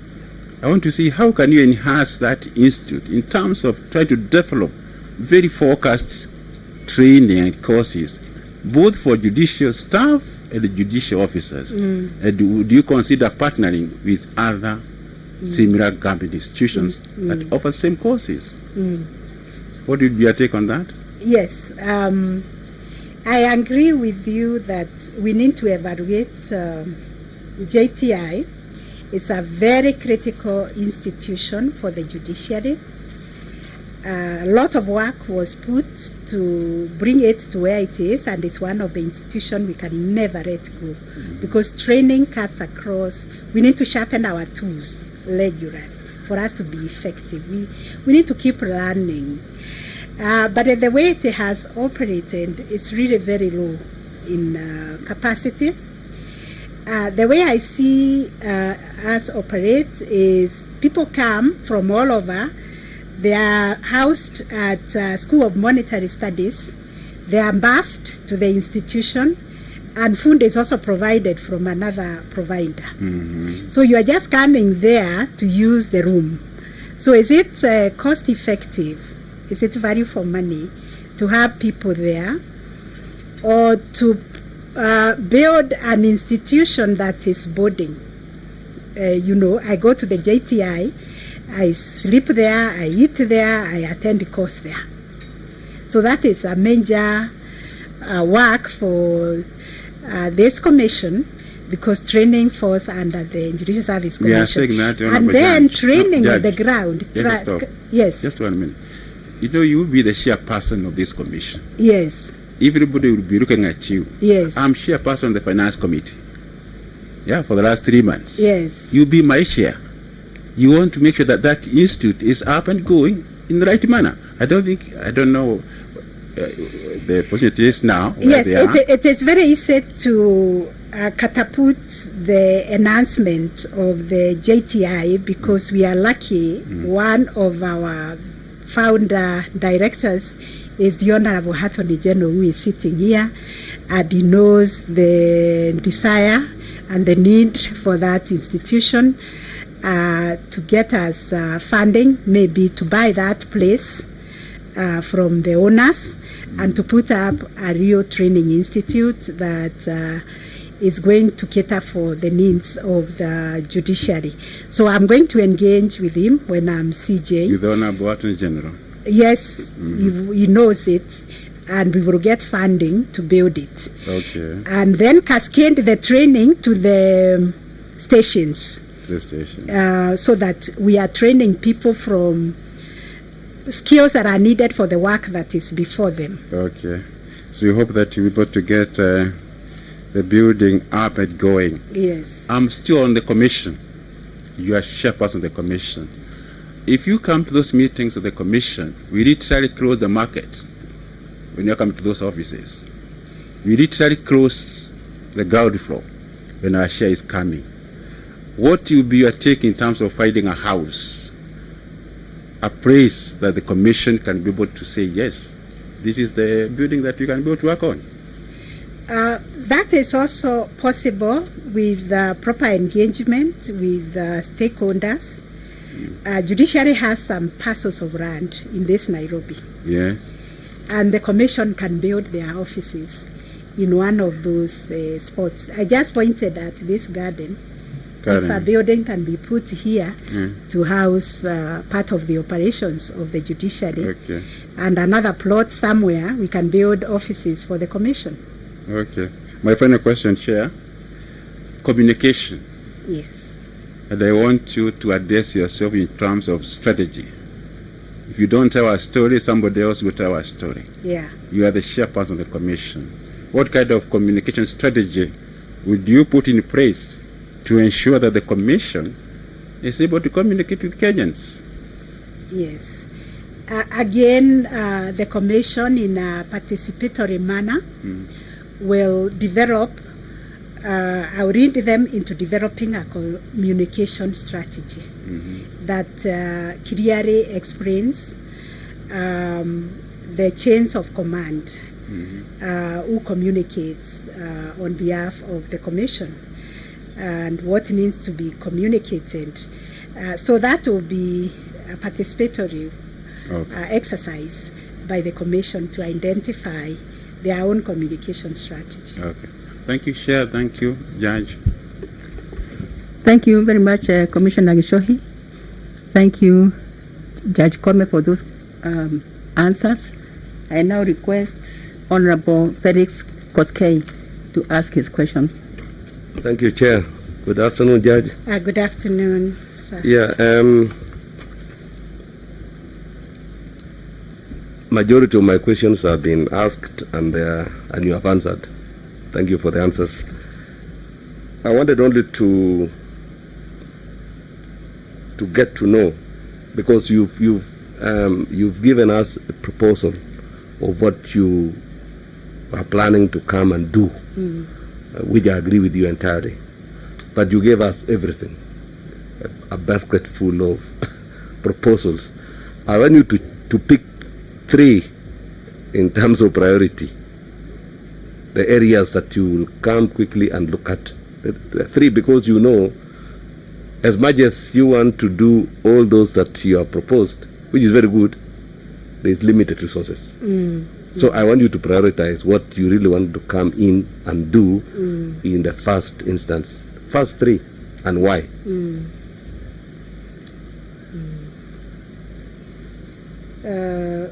Okay. The first three priorities that I will address when I'm CJ. Technology is one, because it's in this nascent, it's in this development stage, this stage when it is very volatile, and we know many projects are killed at infancy.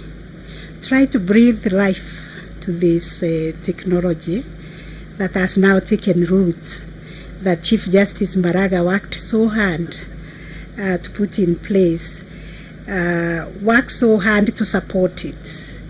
Number two, and it works hand in hand with technology because it enhances the delivery of service, clearing the backlog of cases. Kenyans want their problems solved expeditiously.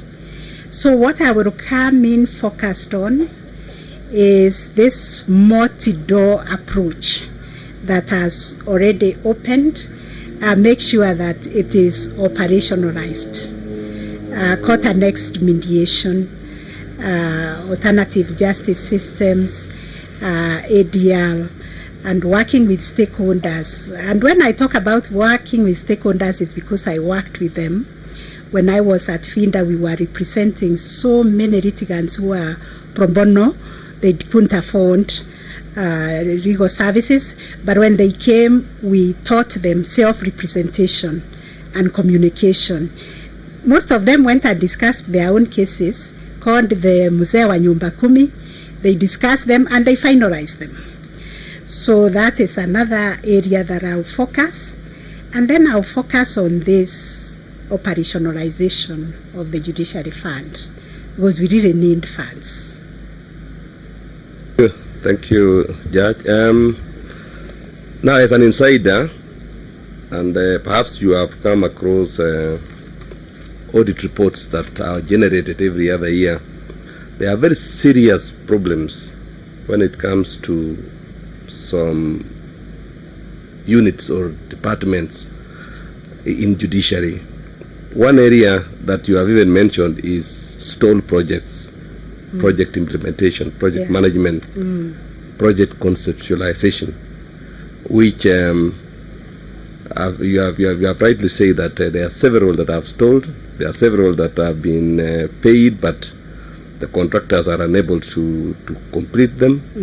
Some courts, when you look at them, they were not supposed to be where they are. It would have been there are other deserving, counties or areas where they have a lot of cases that requires some space to use. That is one area that I will want you to tell the Commission immediately when you come in, what are you putting in place. That's number one, so that you can answer all of them. Number two is about misappropriation of funds. When you go to stations, you get people that they steal the money, they use parallel receipts, they don't even bank the money, and that is it. The only thing that happens later on is for these people to go through a very long disciplinary process that eventually they'll be fired, but the damage will have been done and access to justice will have been hampered. What are you going to do about it? Number three is the issue again of human resource. You get rampant absenteeism, you get people drinks a lot, people at work, they are drunkards, they don't perform as required, there are a lot of unethical behaviors, and some even extract decisions of magistrates in a way that is not supposed to have been done. That is another area on human resource. What measures are you going to take, or what are you coming to do immediately when you enter the office to reorganize the issue of operation and management? You've talked about ICT. I don't think I'll go there. And the other number 4 is planning. Many a times we receive even reports from DPOP, of Directorate of Planning and Organizational Performance, and you realize that the judges and magistrates dispute their data. They say, this is not my work. I know what my output. I know what I've done in a month or in 3 months, and therefore I don't agree. To the extent now that it becomes their word against the planning. What are you going to do to streamline that so that we get harmony and we focus on real issues? Please. Thank you. 3 issues about stalled projects, which you linked to perhaps project conceptualization and planning. And when I was preparing for this interview, it is clearly stated in the report that even if this money that has been allocated as the annual budget for the judiciary, the 18 billion, it is not all released together. It is released in tranches, and sometimes a checker is delayed. So if you had contracted somebody to build a court and 6 months down the line money is not being released, then the project stalls. This is a serious conversation to hold with those offices that Commissioner Gishoyi has me, because when we have a project that is ongoing, everybody needs to own this project. It's for Kenyans. It's not really for judiciary, it is for serving Kenyans, so that that project is completed within the time that is provided. Another thing I mentioned, value for money.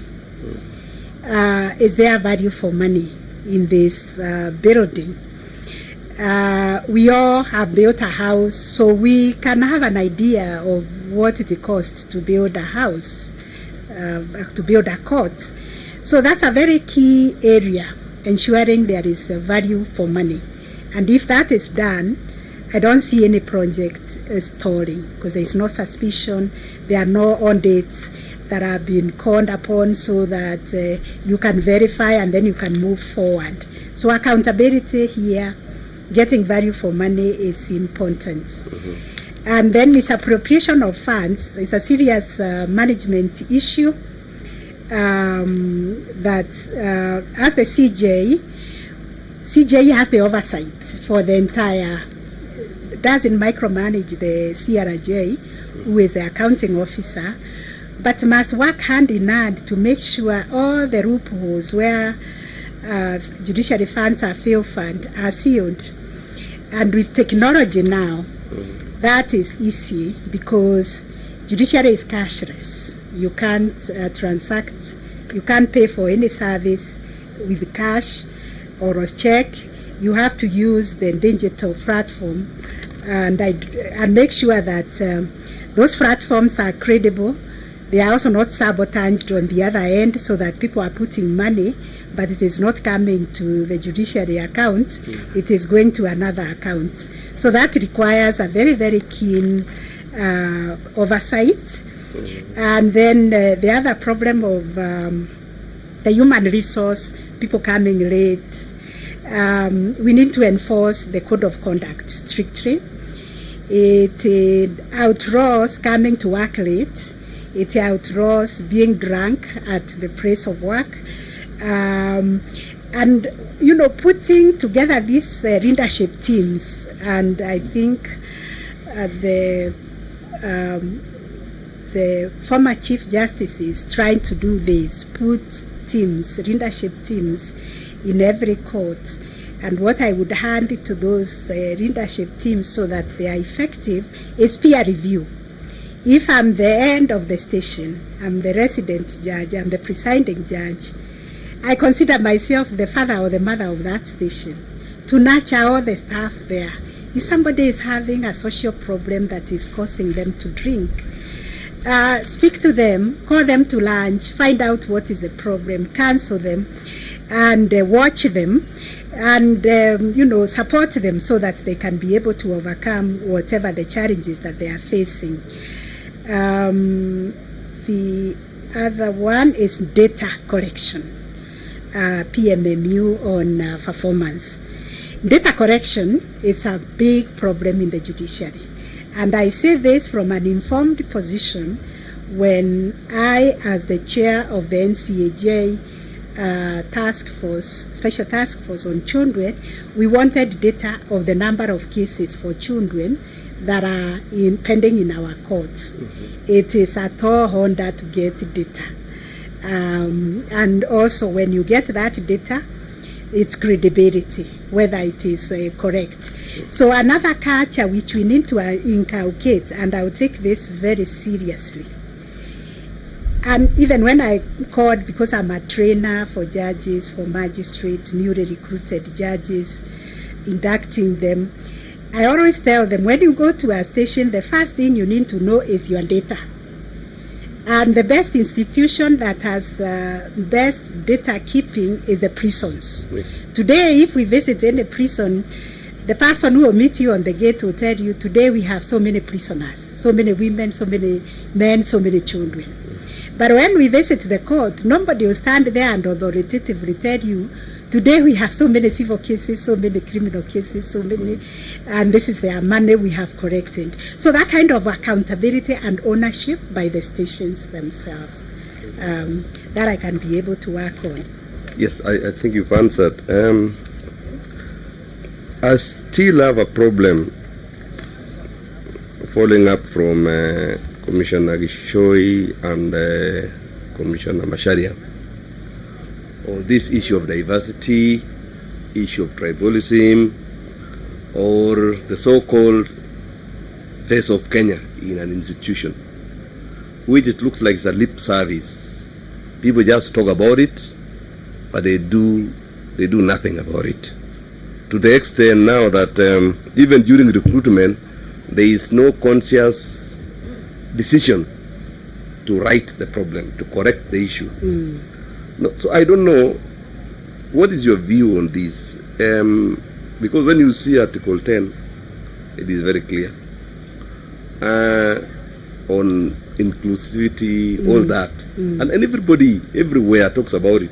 In all institutions, whether executive, legislature, judiciary, they talk about face of Kenya. But when you really go down to look at it, nobody does anything about it. Nobody's correcting it. As you are coming in as a new Chief Justice, what is your plan to correct this problem, which is a constitutional requirement? Is there any plan that you have that will enable us correct the situation? Would you propose that, as we are advertising now, as we perhaps have gotten enough data to know how many are coming from where, do we even indicate and say people from Himalayas or Florida need not apply to balance off the numbers? What is this that you will come and do to ensure that the judiciary, as a justice-giving institution, will be an example to others? Because that is a problem. Number two on that, so that you can answer all of it, and that will be almost my last question, is we are also concerned because you bring in a senior person like a Chief Justice like yourself. You come to the office, and within 3 months, the first thing he or she will do is to flood his or her office with people from the same village. To the extent now that even the language in that office, even official business is transacted in a particular dialect. How we need assurance that when you come in here, you will be a true Kenyan who will ensure that each and every deserving person, whether she or he is coming from the village or from the end of from El Molo area or wherever, will get an opportunity to serve in judiciary, and more so an assurance, because we've seen most of the time you get, not only in judiciary, everywhere else, a senior person practicing what we call nepotism, positioning either his former schoolmates in strategic areas, his tribesmen or her tribesmen, or people who they go together to a particular church or they belong to a prayer group. How are we going to handle this? Because we can get very good officers who have very good ideas, everything. But this menace, this problem that has caused a serious problem in this country, always brings down those good officers and good people who can run departments and institutions in this country. Could you please highlight those ones and tell us what action are you going to take to ensure that these problems are corrected? Yes. Thank you. Thank you. And this still takes us to the policy, the JSC policy on diversity, which I believe was informed by those problems, Commissioner, you're discussing, and it looks like it's a major problem. So probably this diversity policy is not being implemented. And I, as the Chief Justice, I will make sure that it is implemented. Staffing the office with my kinsmen or kinswomen will not happen.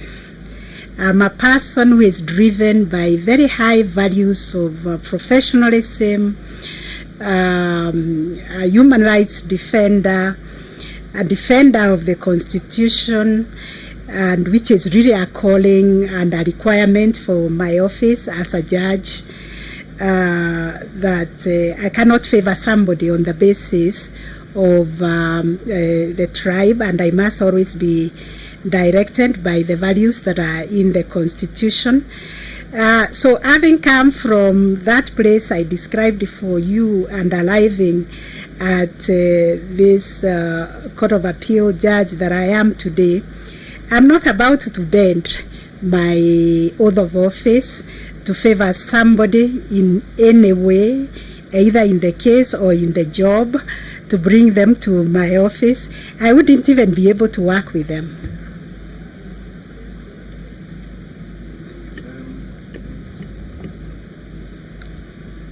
There is a statement you gave when you were responding to one of the commissioners, and you said when you were in Nakuru,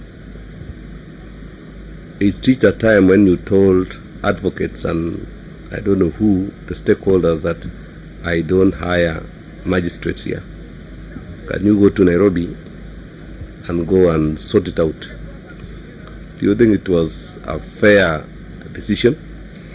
It was the right way to deal with the problem because litigants were suffering. And I had written letters to the office of the CJ explaining that we are short of 5 magistrates and litigants are suffering. The ones where cases were already fixed, they are coming and going. They are almost now staging riots.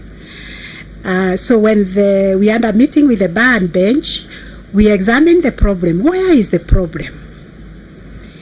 I've written letters, no response. I've placed calls. I haven't gotten any. So I said, please go and see the registrar. I'm talking to him. I'm asking the letters I've reached. Please go see him and let him book an appointment for you to see the CJ, because the backstops are the CJ. That was the right thing to do then. Yeah, thank you. I thought it would have been you yourself coming to camp at the CJ's I had done office or it. I had done it, Honorable Commissioner. I had written letters, I have made calls, and I had actually come to seek an appointment. So it's only that you answered very well when you talked about how you will push for recruitment or appointment of the 41 judges. Yeah. You rightly answered that you will book an appointment and insist. Yes. Because I had already had that fear that now we give you this position as Chief Justice. Yes.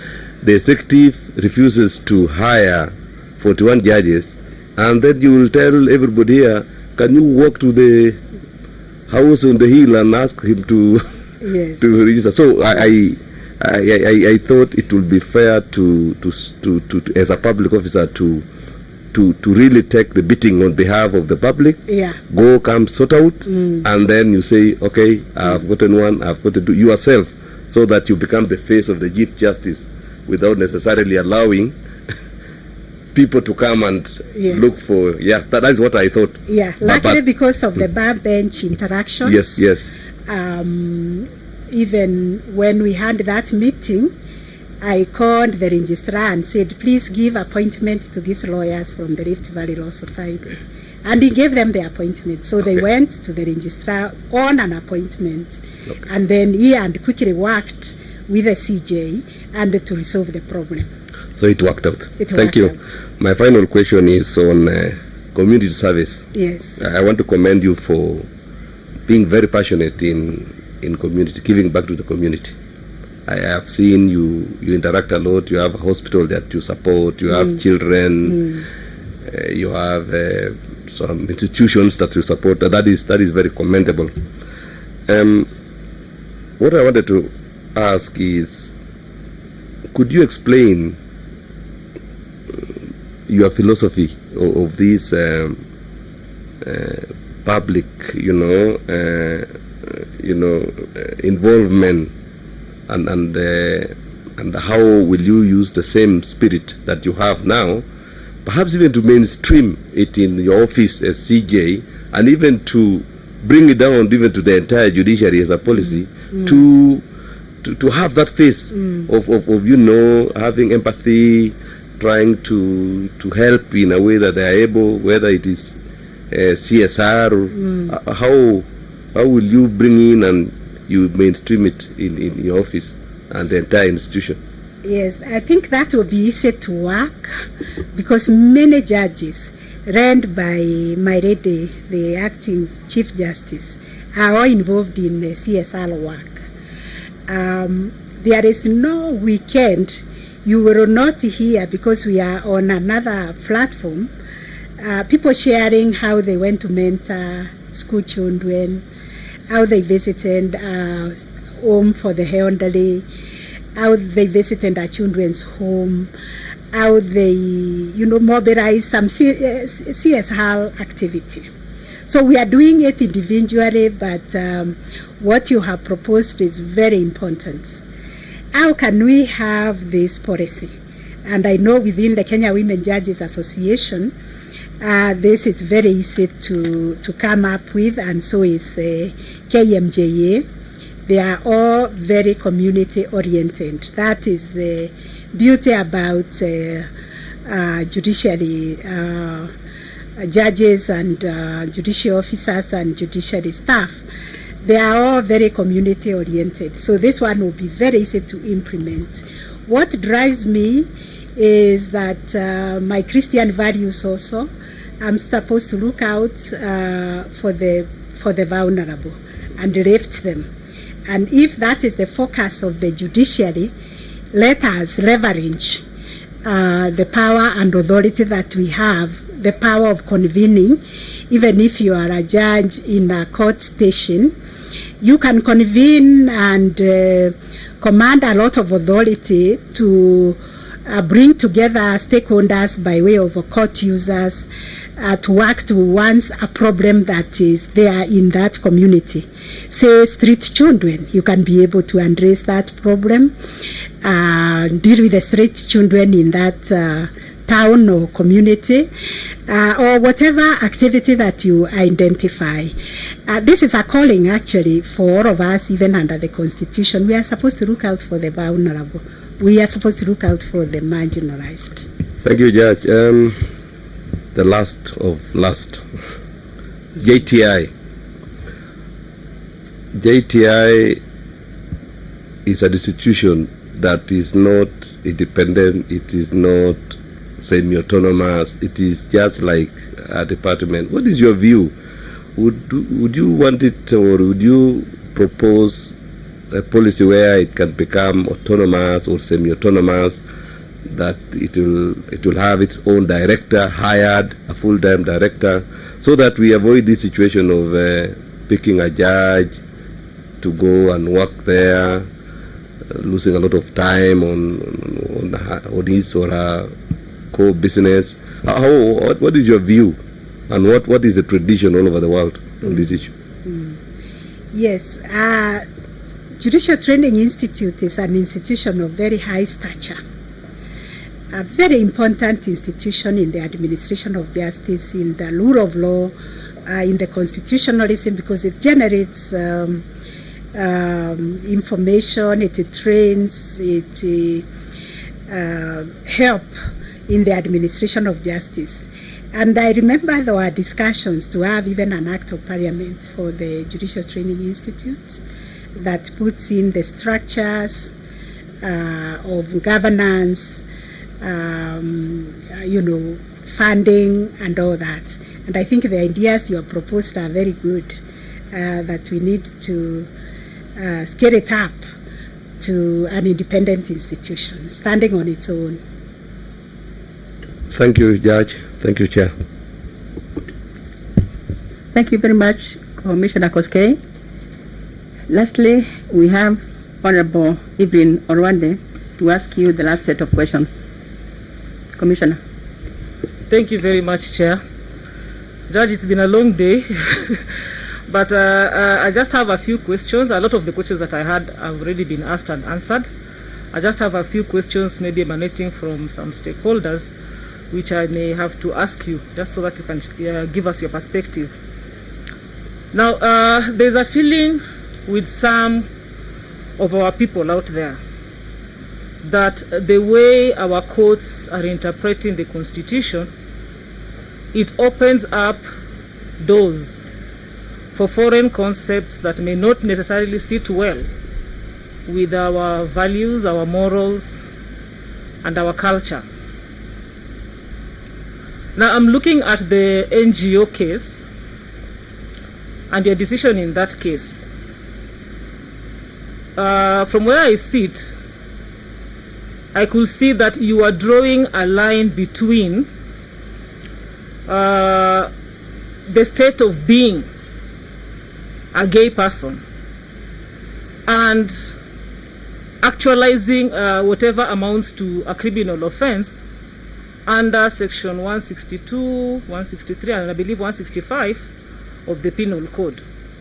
In a judgment, if my memory serves me right, you say that if I stood on a hill and announced to all and sundry that I'm gay, I have not committed an offense until I actualize it by committing whatever acts are provided under those sections of the Penal Code. Also, the judgment of your colleague, Justice Waki, he made an analogy from the Bible about the adulterous woman, where Jesus told her persecutors, whoever has not sinned, cast the first stone. In my understanding, I may be wrong, but in my understanding, the judge was sort of telling us not to be hypocritical and to get off our moral high horse and confront the issues that are on the ground. So do you think in that decision, or your decision in that case, is a manifestation of those fears? Thank you, Commissioner Rwanda, and congratulations. I think I haven't met you since you were successfully elected to this office. I'm proud of you. I was the president of KMJA, so you are also my representative. This question, I will be very shy to answer it because this case is alive. It's in the Supreme Court. But it was a case of, we did not go to the interpretation of Section 162 of the Penal Code. It was merely a case, should this NGO be registered? And what I said and what was the ratio in that case in the majority decision is that you cannot discriminate a person because you are assuming they will commit an offense. And that actually explains, if I say I'm gay, I haven't committed any offense, nobody can arrest me. I can't assume as a judge that you're going, and what is gay? I don't know. You know, you have to bring evidence to convince me that you have actually contravened the Penal Code. So let's not go far because it's sub judice. Okay, Judge, let's leave it at that. My next question, I want to give an analogy. I am the Chief Justice. I, Olwande, am the Chief Justice. And there's a kadhi somewhere that for whatever reason, I have an axe to grind with. So a complaint has been raised about this specific kadhi, and I see an opportunity maybe to settle scores or to punish them for whatever, to punish him for whatever issues I may have with him. So I look at the provisions under the third schedule of the JS Act concerning the delegated powers that I wield as a Chief Justice, and I decide that, in my opinion, I am satisfied that public interest demands that this kadhi should not continue the functions of his office. So I go right ahead and interdict him. He is on half pay, and I keep it that way for 2 years. Are there any checks aside from this kadhi going to court to sue me? Are there any checks in the administrative structure or even in the legal structure to stop me in my quest when you look at our framework? Thank you, Judge. Thank you. I just want to assure you, Commissioner Olwande, that it is possible for you to become CJ. Indeed, you can become. Dreams are varied. You can become the CJ. I think I've encountered this kind of problem that you have stated in this analogy. Because the JSC Act gives powers to the CJ to interdict a judicial officer in public interest. But you know, that has to be considered alongside the Fair Administration Act and the Employment Act. Because this is an employee, this is a human being, this is somebody with a family. You have to subject them to those processes. Call them, give them notice, notice to answer to the allegations, listen to them. Then if you are not satisfied that they have answered properly, and then you initiate the process that is provided for. Judge, permit me to interject. Yes. Yes, that framework is there. Yeah. We have the Fair Administrative Actions Act and all the whatever provisions in the Constitution. But what I'm asking, in the practical aspect, is there anything to hold me to account other than this person going to court within the structure in which we handle our complaints and the disciplinary process? Whether... Sorry, what I'm driving at, is there any structure to check me in my abuse of these powers? Oh yes, I get you, Commissioner. The structure of checking excesses of powers of the office of the CJ. Judicial review. Judicial review is a remedy that one can use to check excesses of power by any public officer. And I think in this case it's been used effectively. We've seen decisions being overturned. Okay, thank you, Judge. Maybe I can move on to the next question that I have. The next question that I have concerns the issue of vetting. Vetting, judges. Maybe not necessarily by that name. Yeah. But historically, we have seen there have been several occasions when the judiciary has been, or the judicial officers, that I'm using that in the wider sense to include judges, have been brought up for what I'd call, for lack of a better word, cleaning. We are always cleaning the judiciary.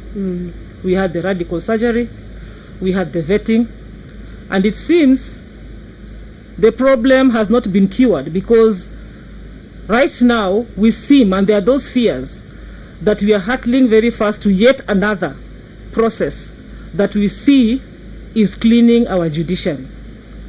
There are fears out there that this ultimately waters down the independence of the judiciary. I would like to hear your views on that, Judge. I'm in total agreement with you, Commissioner Olwande, that every institution should be able to clean itself up. You should not open yourselves to outsiders to come and clean you. So we need to look at ourselves and see whether we are actually addressing the complaints that come to the judiciary effectively. And we must ring-fence the independence of the judiciary. The independence of judges, the independence of our decision-making, and the independence of the institution. This institution is not there just serving us. It is going to serve generations to come. So it's important to maintain the dignity and the independence of the judiciary. This is why we must always be evaluating our processes and getting feedback of where it is not working, and dealing with those problems and dealing with them properly. If there are complaints, we must address those complaints and tell the complainants what is the outcome of the problem that they registered with the judiciary, so that we do not water, like you put it in your own words, water down the institution of the judiciary. The vetting, the radical surgeries, Kenyans are in agreement, do not yield the results that are required. So we must have a system that is inside, that deals with the problem, a very strong communication department that communicates with the public the decisions that are made by the judges, that are made by JSC when they are determining those problems. Keeping a problem for a judge who is on a cadhi who is on half salary for 2 years waiting for a determination of their case, that's a violation of his human rights. It should be dealt with, and this is something you can agree on. When I'm CJ, we put a system, when cases come, they go for case management, and the committee sees what requires a hearing. What doesn't require a hearing, they tell the parties, and they communicate even to the complainants. What needs hearing, they fix them for hearing. And they make sure that, this is why I was talking about a very strong legal department within JSC that makes sure that all the processes that are required under the JSC Act, Fair Administration Act, Employment Act are followed. And it's not difficult to do that. Thank you, Judge. I'm hoping that if you make it to Chief Justice, yes, should we ever come to those crossroads when we have to deal with the issue of vetting, yeah, you'll be a big defender. You remember the- when I was the chair of KMJA, I crusaded the rights of fair hearing and fair processes that does not interfere with the dignity of the institution. Okay, thank you. Back to the issue of, the period when you were chair of KMJ, I've seen in your CV that you mentioned that you were involved in negotiations with the SRC for the fixing of the salaries and remuneration for judicial officers. It appears that some issues or some concerns concerning the remuneration of judicial officers were left out in the review that have necessitated KMJA to go to court. My lady, in this institution, we have an RM whose take-home salary is 90,000 Kenya shillings, 90,000, and who, other than the other pressures of life, has to worry about making it from his house to work and back safely.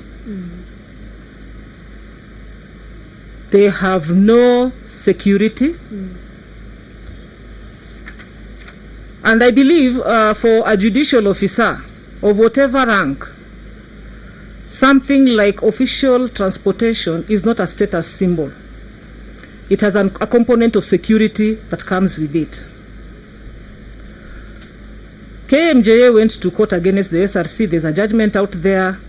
So far, nothing has been done. As Chief Justice, you're the Chief Administrator and more or less the face of the employer of the judiciary. And employee motivation and ensuring that they're well resourced becomes part of your business. If you become Chief Justice, you'll be coming into this scenario, and we would like to hear from you what you would do about it. Yes, thank you. This is also another live matter that we have to be very cautious about,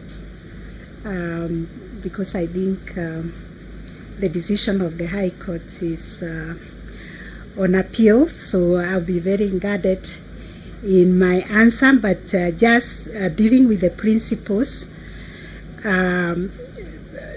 RMs should be remunerated properly. And maybe after I left my term, this issue should have continued negotiations. The negotiations we had with SRC were very, very difficult negotiations. Wherever place they went, we made sure we were represented, so that KMJA representative will stand up and make a case for the magistrates. So we drew a plan of how to follow up that case of the review of the magistrates' salaries. And even after the recommendations were made in the report, implementation was another problem. There is no office, we didn't knock to see that implementation was done. So if this issue of RM was left and it's been determined in court and there is a judgment, that we will see to its implementation alongside other judgments that are pending. Because compliance with the court order is critical to the rule of law. It undermines the rule of law when court orders are ignored, because the next day there will be no need for people to go to court. They will resort to their own mechanism. So when I was thinking of this position, what I see as a way out is that the National Council on the Administration of Justice should have a department on the implementation of court orders, because where the court orders have not been implemented is where the government is involved. So that can happen. So that it is the concern of the AG that judgments are not honored, decrees are not satisfied, because he is concerned about the rule of law. He is concerned about the administration of justice, undermining the administration of justice. Is the concern of every ministry that is the judgment debtor, that they haven't paid the judgment debt. So can we regularly review these judgments and see why these ministries are not paying? I know a big exercise was undertaken earlier on by one of the governments, I think the NAC government, the Kibaki government, of evaluating the pending bills, seeing what is the hindrance in this. So this is something I would be able to deal with and sort out. Yes. Let's now move to the complaints that we have received. You know, as we go about this selection process, we receive information, complaints from people of all walks of life, in whatever capacity they may choose to present their complaints. So there's one that we received concerning a matter you handled, the National Cereals and Produce Board versus Erad Suppliers and General Contracts Limited. And the gist of the complaint is that you issue an order of stay of execution, or you are part of the bench that issued an order of stay of execution on the strength of a letter which you received from the Permanent Secretary in the Ministry of Agriculture, which was addressed to the Registrar of the Court of Appeal. So the complainants in this matter are raising concerns about your independence and your integrity. What would you say about that, Judge? Yes, thank you for raising that. What I would say is there was an application for stay of execution before the court. There was a notice of motion seeking stay of execution. I was in that bench. It was the decision of Gedenji, former Chief Justice Maraga, and myself in 2012. I'm surprised nobody raised that issue when Justice Maraga was on this seat being interviewed. So when the matter was called out, the presiding judge was Justice Gedenji. And as he was going through his file, and mind you, the file of the presiding judge is the one that carries correspondence, he removed a letter from his file and said, also in addition to this application, the CS has written saying that they are about to be attached for so much money. It was a lot of money. I think 380 million. A serious board was about to be attached. Please, can this case be expedited? Litigants write that every day. They write to court saying, please, can you have my matter heard? So we deliberated on the application on whether we should give an interim stay to stop the execution. And we were of a unanimous decision that we needed to stay because the facts of the matter revealed that the appeal was arguable, and unless stay is granted, serious board will be attached and they will have no way of recovering this money. This is one decision that goes to show timely intervention, judicial timely intervention, can save public resources, because subsequently it's public knowledge that Erad and the directors were charged in a criminal case for corruption, fraudulent dealings and production of documents which were fake, and they were actually sentenced to so many years and fined. So I don't see what we did which was wrong in that decision. It subsequently went to the Supreme Court, and the Supreme Court agreed with us. Okay, thank you, Judge. I'll now move on to the documents that you had submitted. You submitted a wealth declaration. We required your last 3 declarations. You submitted only 2. Why is that?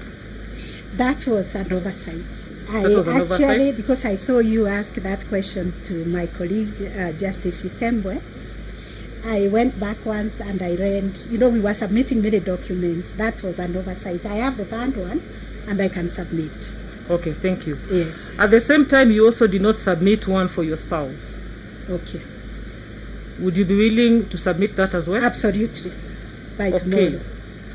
Now, I looked at the wealth declaration form you filed for December 2017. In the description of assets, you have an asset, you had 2 houses, one worth 10 million and one worth 8 million. I think one is 209/386/6, and the other one is apartment number E12. In the subsequent year, in the subsequent declaration, okay, you also had another property, that is house number 148, site and service, is it Kuzet, worth 500,000. And in your current declaration, the latest declaration, there is no indication of these 2 properties, yet there is no commensurate income, but maybe you would say you disposed of them or something like that. Maybe if you could explain that for clarity. Perhaps this is also an oversight that I need to check. Those properties are still there. Koje is a house in Meru, still there. Yes. Yes, I can update.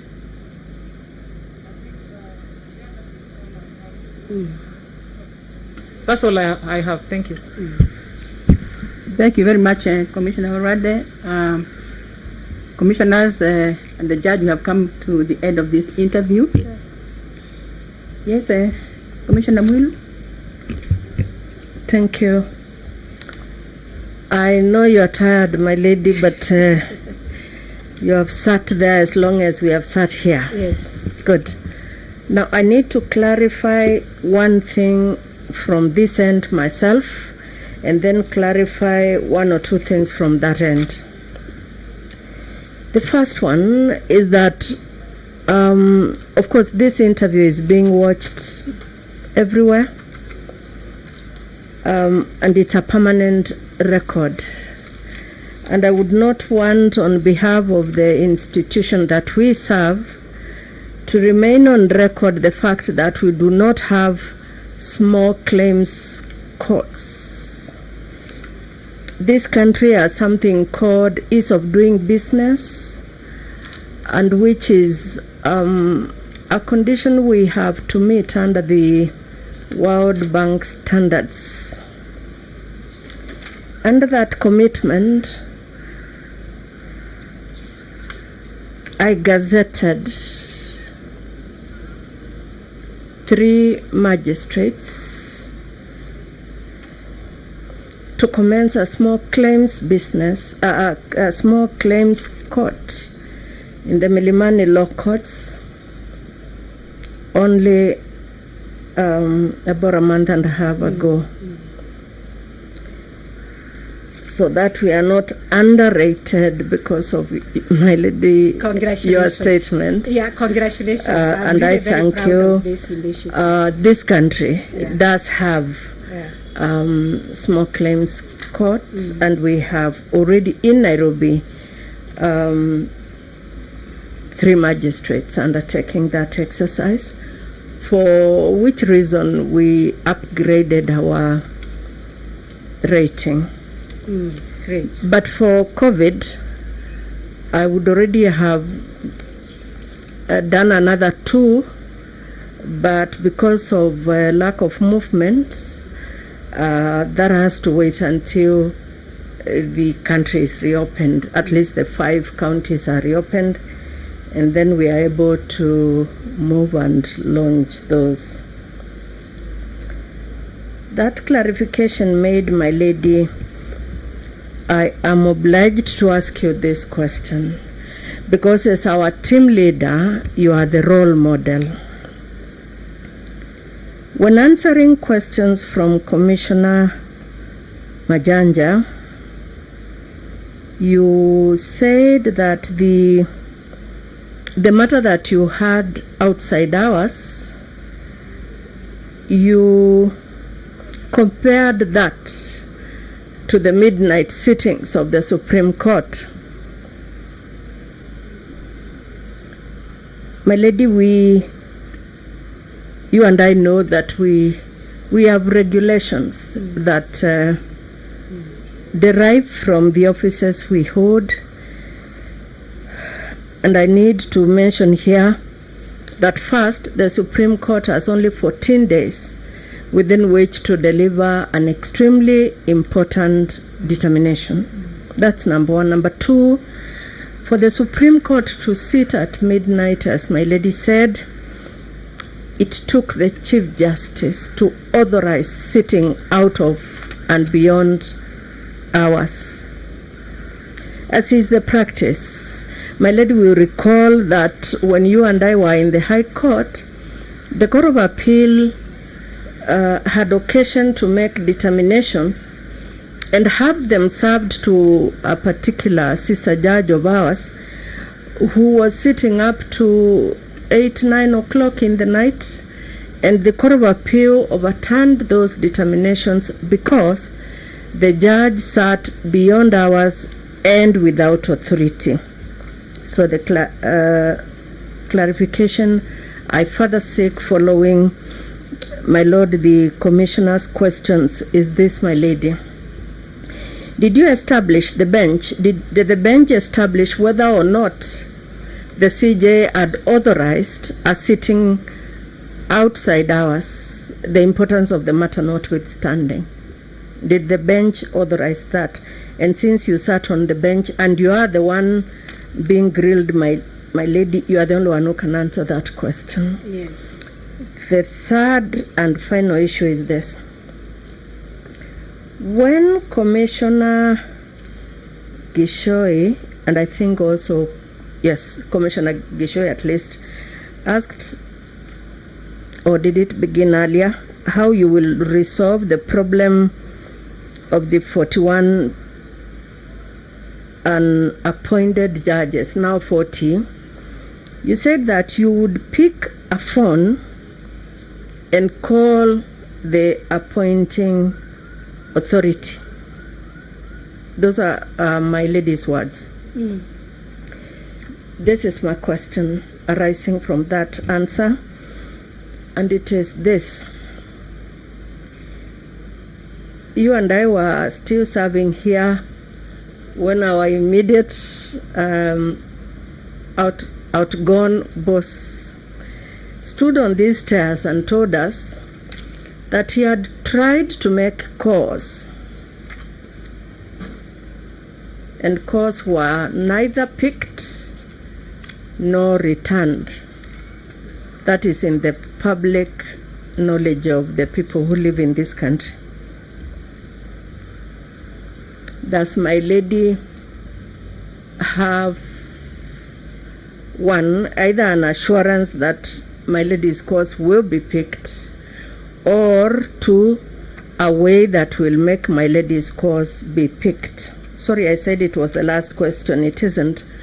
The other one, like my brother Commissioner Macharia, I knew you when I was still in practice from your activism. Okay. Something you were very proud of during those days, and something that those of us who saw you then cannot divorce from you. You know, you hear Mother Koome, my lady, the first thing that comes to you is this. This is the girl who fought government. You so fought government, and you and I have discussed this thing several times, that there were times you were just scared whether you would be there the following day. Remember? Has my lady changed? As Chief Justice, is my lady going to fight government? If the answer is yes, how is my lady going to do that? And please don't tell me, don't tell us that you would now be the CJ, because activism is activism. If my lady would not fight government, whatever fight government means, and I want us to refer to the period that is in the picture right now, and which my lady explained to us. You said during the Kanu, you said that. During the Moi, you said that era. You were running all over. We saw you, we heard you. So has anything changed? And would you do things in the same manner? If not, why not? If you, the first clarification was from our end to protect our work. The other three are for my lady to respond to. Okay. I thank you once again. Thank you very much, Honorable Acting Chief Justice. I think you have clarified the last one when you said it was really not a fight, a physical one, because we were presenting ideas and arguments why we should have a constitution reviewed. We were presenting the values that are solidified in the constitution, the benefits for which we are deriving now. We were asking the government, please respect equality. Equality is a value here. Please respect human rights. Human rights cuts across this constitution. So what I was doing as the chair of FINDA was situational. That is the job that I had. That was the job description that FINDA gave me. As the chair of FINDA, please, we need to get law review where equality is respected, there is non-discrimination, women and children are protected, the vulnerable are protected, people are no longer arrested and charged with trumped-up charges because they are in a meeting. People are not arrested and detained without trial. That was defense of human rights. And I think I explained earlier in my presentation that whatever work God puts in my hands, I do it with passion. I remove all my arsenals to do that job and achieve what it is that I have to achieve. Now, as a judge, have I changed? Completely.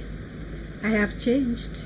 Because the job description of a judge is to decide cases that are before the judge, not to express any view that may compromise your decision-making ability, so that when people come to court, they ask me to recuse myself. I have to abide by the code of conduct of the judiciary. So my performance as a judge in the last 18 years speaks for itself. That was a former job. And I think many people have a former job and a new job. So this is the new job that I have. I am government. As the CJ of the Republic of Kenya, I am part of the government. I'm handing the other arm of the government, and therefore I will engage them in finding solutions to all the problems that we have. This is our country. It's a beautiful country, capable of delivering on all fronts, socio, economic, political. So we need to pull together and deliver, and making everybody understand what is independence and what is interdependence and what is service delivery. So that I would assure you, my lady, that we will work in a very coordinated approach, always the Constitution being our north, our code of conduct, the Judicial Service Commission guiding us on what to do. To resolve the 40 cases of judges that is pending, you asked me whether I have any assurance. I have none, because I don't know anybody in the executive. The closest I came to His Excellency, the President of the Republic, is when he came here on launch of the State of the Judiciary report, and we were invited at the stairs there to take a picture. So that is the closest I've come. But I know when I'm occupying this office authorizes me to pick up a call and ask to speak to His Excellency, the President. Even if it has been tried before and it has failed, I'm not the one who tried, so I must try it. And I have faith. I'm a woman of faith. I believe I will be able to explain why I want to speak to His Excellency to have a meeting. And I believe he will give me, because it's not for myself, it's not for my sake as Martha, it is for the sake of the Kenyans. And then the last one, my lady, you asked, was whether we've checked whether the CJ and authorized the sitting that happened beyond the hours. When we were in the High Court, we did not have the High Court Organization Act, and we did not have the Court of Appeal Organization Act, that now gives power to the President of the Court to arrange the course list and empanel the judges. So the authority and my power and my supervisor is the President of the Court. So if the President of the Court has empaneled a bench and he has drawn a course list asking that I come and sit, it would have been insubordination on my part to say I will not come to court. I am a Kenyan, I'm a responsible citizen, I am a judge, I know my responsibilities in exercising my discretion. It is always to attain justice. At the end of the day, you ask yourself, what is the justice of the matter? And when I came to court and I read the file, I saw the justice of the matter was to avert a constitutional crisis, because the Constitution does not provide, if the repeat election does not happen, what happens?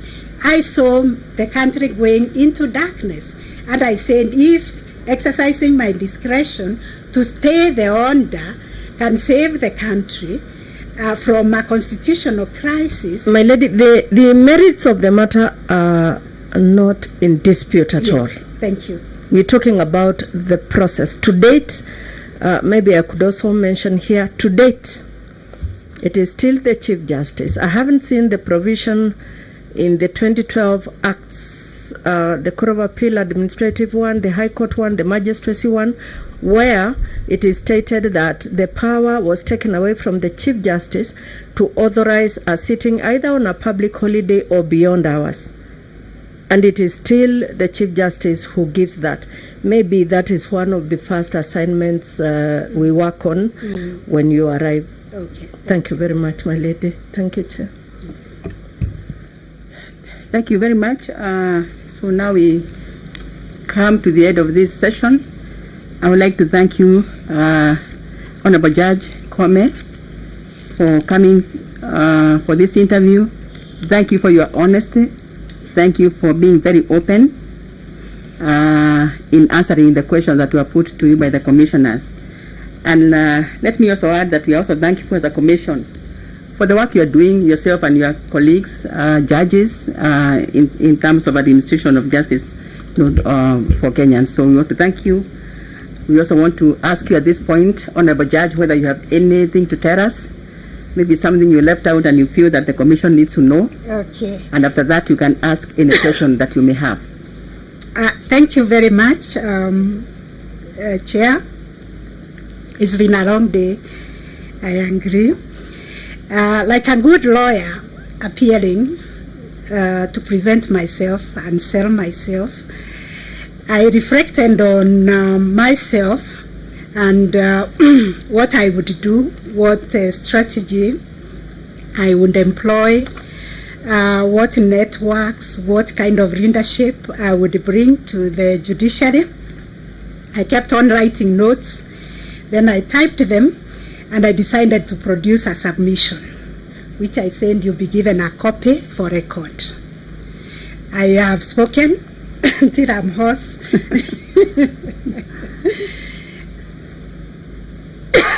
Excuse me. Maybe Frida, you can help the judge to open the So difficult. the bottle. Oh, okay.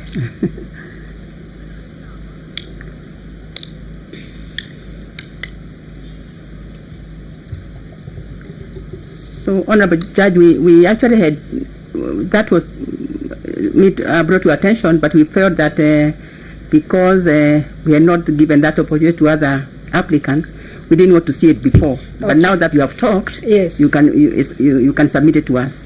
Thank okay. you. Yes, I think a copy has been availed to you. It gives my strategy, what I perceive to be my role if I became to the Chief Justice. It has a rudimentary drawn strategic plan that has my vision to build a judiciary that is independent, efficient, accessible, and responsive to the aspirations of Kenyans, and a true guardian of the rule of law. I put the objectives there, which I have discussed at length when I was answering questions, key objectives and deliverables, what I will do in financial management and support the independence of the judiciary, what I will do to build partnerships and enhance synergies in coordination, especially the NCAJ, which I see the collaborating body that brings all the stakeholders in the administration of justice to sharpen their skills in their service delivery, because justice is like a chain link. It is weakest at the weak point, and it is strongest at the strong point. So it has to hold together, pull together, so that we can all stand to defend the rule of law. So this is the write-up. It doesn't mean it's a submission, because I used to be a good lawyer when I practiced law. And we assume, Judge, that a lot of those things you have talked about them already. They are all spoken. But you have accepted the document. Thank you very much. Yes, do you have any question for us? No, really, but to thank you most profusely. You have treated me kindly. You have done a thorough job. I've watched the other interviews. I think this is the most patient panel that has sat so long. I've appeared before, and it was, within an hour or two you are finished. So I think you are thorough in the way you have done your job. I wish you all the best. In fact, all of you are new to me as commissioners, except my brother, Justice Wasame, who I have met before in these panels. So I wish you also Godspeed as you search for the Chief Justice of this great republic. God bless you. God bless you too. Thank you very much, Honorable Judge. We wish you all the best too.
ذلك طبعا بسبب توجه المنح في معظمها إلى أبحاث كوفيد والتطعيمات وما شابه.